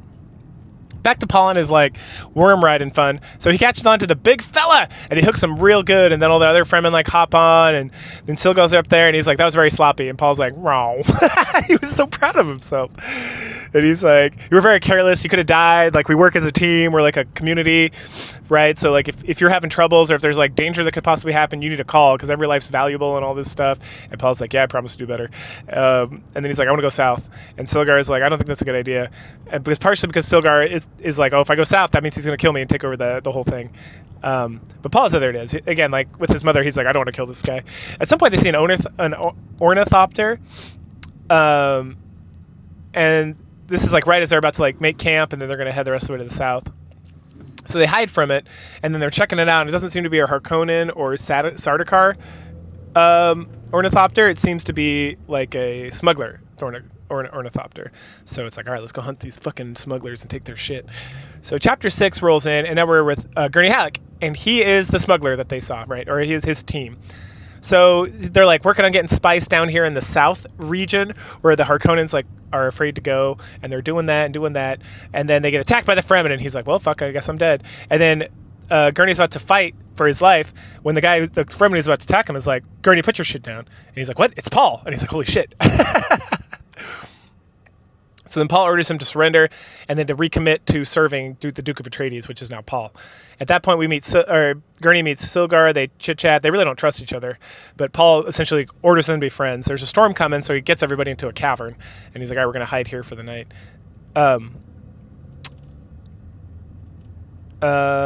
And then Gurney sees how they're like capturing worms or riding on worms and stuff. And he's like, it's very interesting. And then at that point, Paul and Gurney are chit-chatting about like the spies in his ranks, like Sardaukar or Harkonnens that are pretending to be part of the smugglers band to kind of like get going with stuff. And Gurney's like, well, there's definitely these two guys I think are Sardaukar because they just joined and they seem kind of sketch. And then we hear like fighting, so that they head out and it's like, yep, these guys are Sardaukar and like the Fremen are killing them real good. But Paul heads down and helps, they help like finish it off, and then they grab a couple of them as prisoners, and then Gurney and Silgar are like, what are you doing? Just kill them. And Paul's like, no, I got more fun ideas about this. I'm gonna show my ring, talk a lot of shit, and then send them on their way. And then Gurney's like, that's a bad idea because the Emperor's gonna come down here to fucking finish this off because he doesn't want to get caught and have that whole lance red bullshit kind of stuff go on. And then Paul's like, who's looking into the future, like barely looking at these guys while he's talking. He's like, no, that's what I want. I don't fear this fucking Emperor. Fears the mind killer motherfuckers.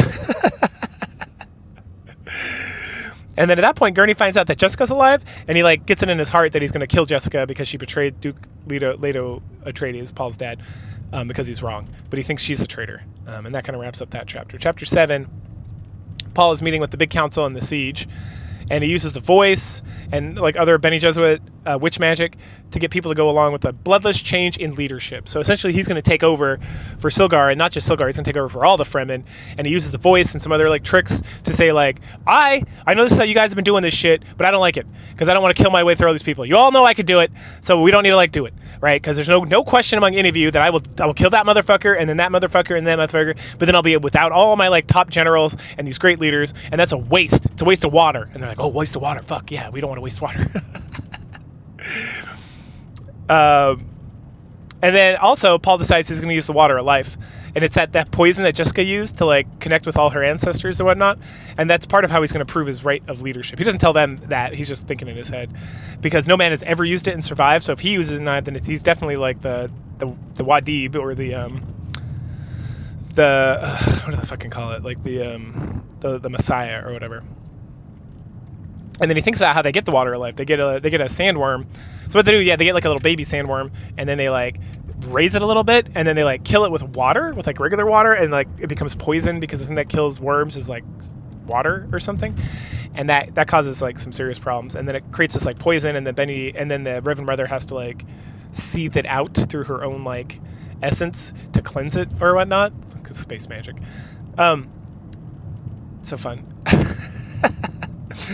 Anyway, in chapter 8, Shawnee gets summoned to the north by Jessica because Paul has been poisoned and he's been out for like 3 weeks. And Shawnee's like, holy shit. And so Shawnee comes over and she's like messing around with his eyes and looking at him, and she's like, oh, he drank the water of life. And Jessica's like, what the fuck? Like a Reverend Mother did, right? And at that point, he like wakes up and he drinks some more. And Jessica's like, what the fuck? Quit that. That's going to kill you. And he's like, you didn't kill me the first time. I'm good now. And then he tells him about the Spacing Guild and about all the ships above Arrakis and everything that's going on. Like he's like foreseeing all this stuff. And all these houses showed up. Like there's a huge armada coming down here to like settle this Fremen problem, which is what he wanted. And he knows that the guild is scared, and that's why they're supporting this, when normally they would just leave like politics to the politicians. And that Paul mentions that they know that he, the Wadib, has complete control over the planet, and that more importantly, control of the planet means control of the spice melange.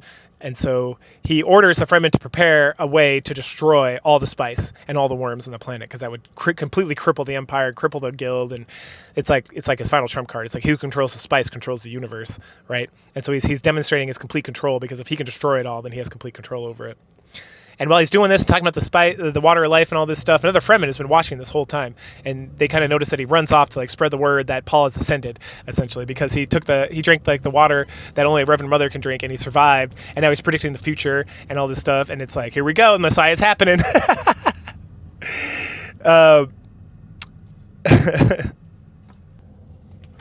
And then there's a little. Oh, is this recording? There we go. Then there's a little chit chat about the guild, and it's like it's now or never. Like this is gonna happen. We're doing this. And then he goes off in a little like rant about all time being one, and his like whatever's happened has already happened, and he's already seen it, and it's already been concluded that this is how this is going to work, and he knows his plans are going to work because he's already seen the future in the various timelines or whatnot. And there's a lot of this, like he can see the future, but he sees multiple futures at the same time, and so he's like trying to follow like a thread, but the thread is like confused with other threads, so it can be, if you're not like really focused up or like understanding what's going on, then you could follow the wrong path to like the wrong future or whatever. It's pretty they don't spend a lot of time on it, but it's like interesting stuff to like consider. Chapter 9 rolls us into like the final battle. The Emperor and the Harkonnens and like the 5 legions of Sardaukar or whatever have all landed. Like this huge force has landed to finally put the Fremen down, right? And Paul is with Silgar and Gurney, and they're all like watching this like huge tent set up. And then Paul utilizes all like the tricks in the book, right? So there's a sandstorm coming. He's going to utilize like nukes essentially to cause, like it seems like he's nukes to cause the sandstorm. I don't know if it actually says that, but that's what it appears. So that he can get the storm's going to destroy the shields, and once the shields are down, then it's like they're going to destroy any way off Arrakis, and then they're going to get the Emperor like with his back against the wall, and essentially he's going to force the Emperor into making Erewhon, his daughter, marry him, which is going to make him Emperor, and then he's going to take control of the Empire. And then they're doing all sorts of stuff and communications, and right at the end of this chapter, they're trying to reach the south area, and they find out there was a big battle. And that the Sardaukar sent like 5 legions. The 5 legions went there, and they got decimated. But some of them got away, and there were some casualties. And one of the casualties was Leto II, Paul's son. Oh, super sad. So then chapter 10, which is the final chapter, we go back in time a little bit, and this time we're with the Baron, and the Baron's meeting with the Emperor in this like tent area. The Emperor brings out Aaliyah. She was one of the people who was captured, and Aaliyah's 4 now, so it's been like 2 years since like the last time we got like a check, like a time check. And so Aaliyah gets brought in. She sasses everybody. The Reverend Mother loses it, telling everybody she's an abomination. We need to kill her. This is we did everything we could to never let this happen. And she's like really freaking out. And then Aaliyah's like, "Hey, go fuck yourself." And she's like getting in her mind. And the Reverend Mother's like, "Get out of my mind." And then Aaliyah tells the Emperor to go fuck himself.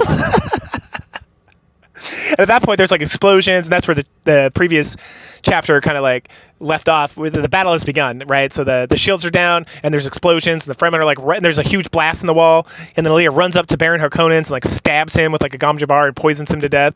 And she's like, "Take that, motherfucker, grandfather." She says, "Take that, grandfather." And he's like, "Oh, what?" And the Reverend Mother hears that, and she's like, "What?" They know. And then she runs through the doorway where the explosion happens, and the Emperor and all the Sardaukar see like all these Fremen, like thousands and hundreds, like millions of Fremen, like riding in on all these sandworms, and they're like, "What the fuck?" And the Fremen and the Sardaukar are just getting slaughtered by the Fremen. And there's like Fremen coming in the entrance of this thing. Oh, no, sorry, this is the second to last chapter. And the Emperor and the retinue get shoved into like the derelict ship that is no longer, because they blew off like the cone, so they can't take off. And then the Sardaukar like seal it up, and the Emperor's like, "Fuck." And so then he summons Fenring to come here, because remember, Fenring's like the most awesome assassin that's ever lived. And he's going to get to a point where that's all he's got left is fucking Fenring. And so with this we end the book. What this final chapter I'm going to talk about. And I preamble it with that because this is one of the greatest chapters I've read in a book ever, period. It's so good. It's like everything that's been going on, all the kind of time jumps and bumping around and discussions, and just Paul's growth as like a duke, as a leader, and all this stuff. It comes to head here, like all his plans and everything that's going on. Last chapter was pretty good too, but Paul is back at the ducal palace. He's wandering in. He's hanging out with Stilgar and Gurney Hallett, and they're just talking about how the Fremen are just decimating the Sardaukar and how the Emperor's locked up in his little ship and all this stuff. And then the whole time, Paul's like in his head, and he's trying to balance like what is about to happen, what could happen, what has happened in the past. He gets like a message from his sister from the future that she put in the future so that specifically he would find it with his precognition. It's wild. It's so good. At some point, he summons Jessica and Shawnee, and then that Gurney and Stilgar and them have they talk about the whole thing. He gets them to bring them a SADA card that they captured, and he sends them to fetch the Emperor. He says, "Hey, go get your Emperor and bring him back here." Let's see. Okay, so Jessica shows up. Shawnee is like in mourning because she just found out the death of her son, so she's doing that, and then at that point, the retinue, the Emperor's retinue, which includes Arelon, who this whole book, before like most of the chapters, we get like a little passage of Arelon or Arelin or whatever, writing about the sayings of Wadib, or the writings of whatever, of Paul essentially. And then the Emperor's there, and then Lord Fennering's there, and then the Reverend Mother Gaius Mohaim, like the non-Jessica Reverend Mother, is there as well. And so is Fufur Hawat, and then a couple of the guys from the Spacing Guild that were with the Emperor before. They're all there.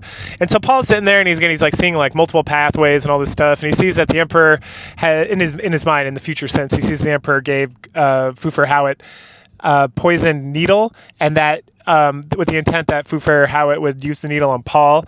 And then Paul's like, he likes Fufur Hawat, he like helped raise him, essentially taught him the Mentat ways. He's like he's another one of these figures like Duncan Idaho Gurney. It's like one of his like, he's like a super close uncle essentially in this whole madness. And like, Paul's lost so much that he's like, hey man, if you got to do it, and he literally calls out Fufur Hawat. He's like, hey, come here.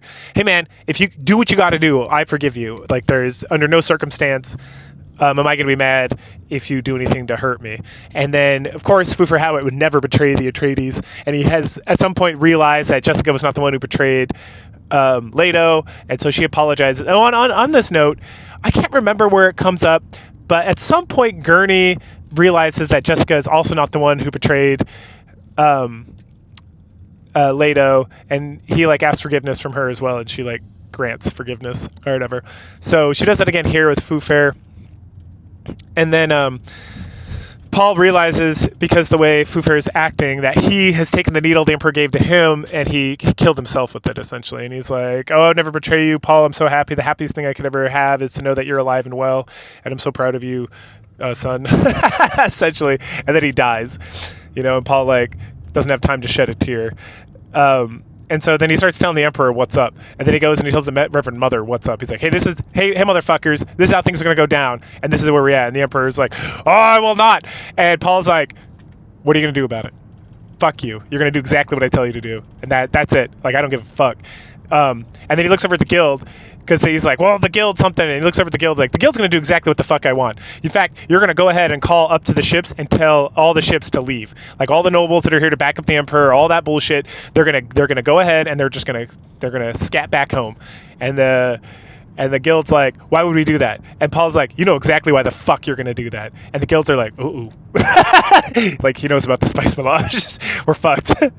and they're like, well, what are you going to do about it? And Paul's like, I'm going to destroy all of it. And he's like, like this Spacing Guild. And the Emperor and the Reverend Mother, who, we find out a little bit more here that the Bene Jesuits are also like addicted to the spice for their like stuff. And that the Emperor is like, wait a second, what's happening? Because the Reverend Mother's like, you wouldn't. So everyone's starting to wake up to realize that Paul has complete control over the spice on Dune, and that he's ready to nuke the shit out of all of it to be done with this whole thing. And everyone's going to we're going to send everyone back to the Stone Age, where there is no space travel. Like, all these people are going to rot, and like their spice withdrawals are going to be harrowing and all this stuff. And so the guild guy, and then the guild's like, what do you want us to do? And he's like, there's a radio over there. Go over there and tell them to get the fuck out of here right now. And the guild's like, they look at each other, they kind of glance at the Emperor, and the Emperor's like, you will not. And the guild's like, all right, go fuck you. Go fuck yourselves. They're like, all right, man, whatever. They know who's the king. The king is spice. And so then so they go make their call. And then Paul's like, all right, so here's what's going to happen. And at some point, let's see. Oh yeah, at some point Shawnee came out and she's all sad, and Paul, and he like apologizes for what has to happen, but he wants her there so that she can see, so she can make like approvals and whatnot. And Shawnee's like, I don't understand. And he's like, you'll understand. You're very smart and beautiful, and I love you. And it's with me. So at some point he's like, hey, I'm gonna marry your daughter, but I'm not gonna like wed her. This is just like a consort. Like it's just like we're tying our houses together so that so people see me as a legitimate emperor of all space, and there's not going to be as much hardship with the transition. And essentially he's trying to prevent as much of a jihad, because he could just be like, jihad away, Fremen, and kill everybody. But he's like, no, if I do this, there'll be a slightly less jihad-y action going on, a little less slaughter. And so I'm gonna marry her, but I'm not gonna touch her because gross. I got my hot Fremen wife, like I don't need that bullshit. And then you, Emperor, you're going to go to Seleucus Secundus, I think is what it's called, which is the Sardaukar prison planet. And we're going to and he's like, oh, you're going to send me there to be in prison? And he's like, oh, no. Au contraire, sir. I know exactly what the fuck you're doing over there. I know what kind of hardship. And he compares the hardship to Arrakis. And the Arrakis hardship was so much worse. And then he got the loyalty so much better than like the Emperor. And it kind of goes back to the whole thing where the Emperor is like freeing people from like Seleucus Secundus. And they've become such hardened, battled warriors. And then they are so grateful to the Emperor because he's like saved them from that hell. Only this time he's going to send them back there, and he's going to turn Seleucus Secundus to like a paradise planet to weaken the Sardaukar. And so in a generation or two, they're going to be unable to like defend or fight back, and the Emperor is going to be stuck there in like his paradise planet, being angry that he's not in charge of shit anymore. And he's sad about that. The Emperor's so pissed off about this. At some point, Fade Rotha wanders up. I don't know where he was or how he got here or whatever. I guess just everybody showed up. And he steps up and he's like, I challenge you, Paul. And Paul's like, all right, fuck it. And Jessica's like, you don't have to do this. And Stilgar's like, you really don't have to do this. And he's like, no, I'm going to do it. Fuck this guy. My cousin. And he makes some comment about that. He's like, all right, cousin, let's do this. And Reverend Mother's like, ruh-roh.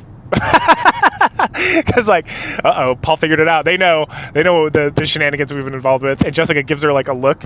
At some point they call Jessica the Reverend Mother, like Stilgar does, and the Reverend Mother's like, an abomination, you can't just do that. And Jessica's like, I do what the fuck I want. It's so good. It's so fucking good. And so then they fight. And there's like, it keeps saying like plans upon plans upon plans. It's the fight's so good because it's like Fade Rotha is going to cheat obviously and not just have like an honorable fight. And then the Emperor gives him his sword, which is also like a cheat. But Paul's able to use like his Bene Gesserit magic that his mother trained him in, so that when the poison on like the Emperor's blade touches Paul, he like is able to bypass that. And then Fade Rotha's got like a needle in his. Like, it's a whole trick where it's like one hip, it looks like the poison needle's gonna be there, but that's actually on the other hip. And then they're fighting without shields. And so Fade Rotha has a slight disadvantage, but he's, because of the Colosseum, we know that he fights without shields often. So it's more of an even fight. Like, it's not just like Paul gonna beat the shit out of him because this guy doesn't know how to fight someone to get without a shield because they can move much faster. Anyway, and so Paul like figures it out, and then he's able to like overwhelm Fade Rotha, and then he gets cut up a bunch. He gets cut by the sword, and he has to like neutralize the poison, and then they fight some more, and then the needle comes out, but Paul like avoids that, and then he trips Fade Rotha like to land on the needle, and then like kills him at the same time, and he's like, "There, done with that bullshit."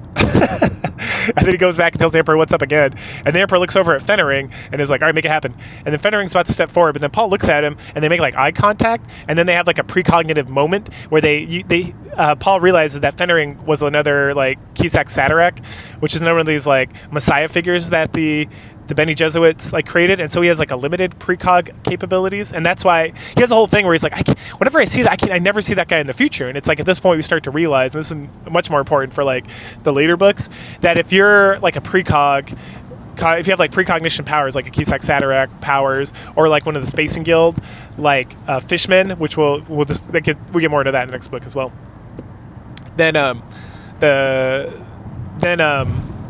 you don't see each other's future. Like you don't appear in each other's future because you can both like pre-sense the future, and so it's like too much interference essentially on the radio. And so Fenring, he was like, because he's like, at some point they mentioned that he's not a eunuch, but he can't have kids, right? And that's why he lets his wife like cuck around. Because I don't know if he can even get it up. He might be a eunuch too. He might just be unable. Like him and his wife love each other, but she has like needs, and she's also Bene Gesserit, which she's like fine with. And so at some point, they make some sort of like psychic connection to each other, and then Fenring's like turns to the Emperor and he's like, "Nah, I'm not gonna kill him." And the Emperor like loses it, and he's like, "Fuck you." And he slaps him, and Fenring is very calm, and he looks back. He's like, that was your one. And the Emperor's like, fuck. Like, I'm fucked. Like, he literally is like, that was your one. That's all you get. You do any dumb shit like that again, that's it. Like, we're not friends. And the only reason I'm not killing you right now is because we're friends. And the Emperor's like, fine. It's so good. So it gets even more bad. And finally, Erwin, or Elwyn, or whatever, the princess, she steps up and she's like, no, it's fine, Dad. I'll just marry Paul. It's like, I got to get married to somebody and like have kids anyway, or be like, you have no sons. Like, this is gonna happen at some point. Let's just do this. And then Paul's like talking to Shawnee, assuring her that he's never gonna love her, or like give her children or bed her or whatever. She's just gonna like exist in like a separate room. Like, it's very like feudal marriage, right? Like, there would be like some sort of transition of like seed to progress the bloodline and tie the two houses together. But in this situation, Paul's like, no, I don't give a fuck about that. So Shawnee's like, no, I understand. I'm smart. I've been like watching this whole situation play out, and I get it. I get what needs to happen so that there's less of a jihad, because she's also kind of seen the jihad when they've made like love, or like they both taken spice together, like previously. And so at that point, the book is over, and then Jessica gives this like super iconic line. So this book is so good. It starts with the fear is a mind killer monologue, or short quote, and it is which is excellent. That should be on like the wall of every young man's dorm room in like the country. And then this should be on the I don't know if this should be on the every woman's, because it's about being a concubine and a wife and whatnot. But it's still so good. She goes off about like this. She has this epic line about, hey, you and me are both concubines, but like that's not the history books are going to say. Like tens of thousands of years from now, thousands of years, or hundreds of years from now, when they write about these times, they're going to talk about Paul's wife, Shawnee, not his like concubine, and then Leto's wife, Jessica, because that's, history changes the reality and all this, because it's so fucking good. It's so fucking baller. Anyway, that's the end of the book, and that's Dune. And fuck yeah, Dune, excellent. I'm gonna start reading Dune Messiah. Hopefully, I'm trying to set this up so I can release all these books like week to week to week, as I like to do, but they're pretty long, and I got a lot of their shit going on. So just to fill space, I don't like to leave blank space, but I'm trying to find some other things like anime and whatnot that I can slide into certain areas, so I can try to like knock these books out before the summer, and maybe that's when they'll go up. But yeah, go ahead, like, share, subscribe, comment, and this is excellent. If you haven't read it, you should read it. Even me just telling the story is like, it's just reading. It's so good. It's so well written, and crushing it out. And then the next few books get kind of more wild. Not as wild as like Ender's Game and its follow-on series, but yeah, not at all like that. It doesn't diverge that much. But yeah, excellent. So hope you all have a good time, and I'll catch you guys later.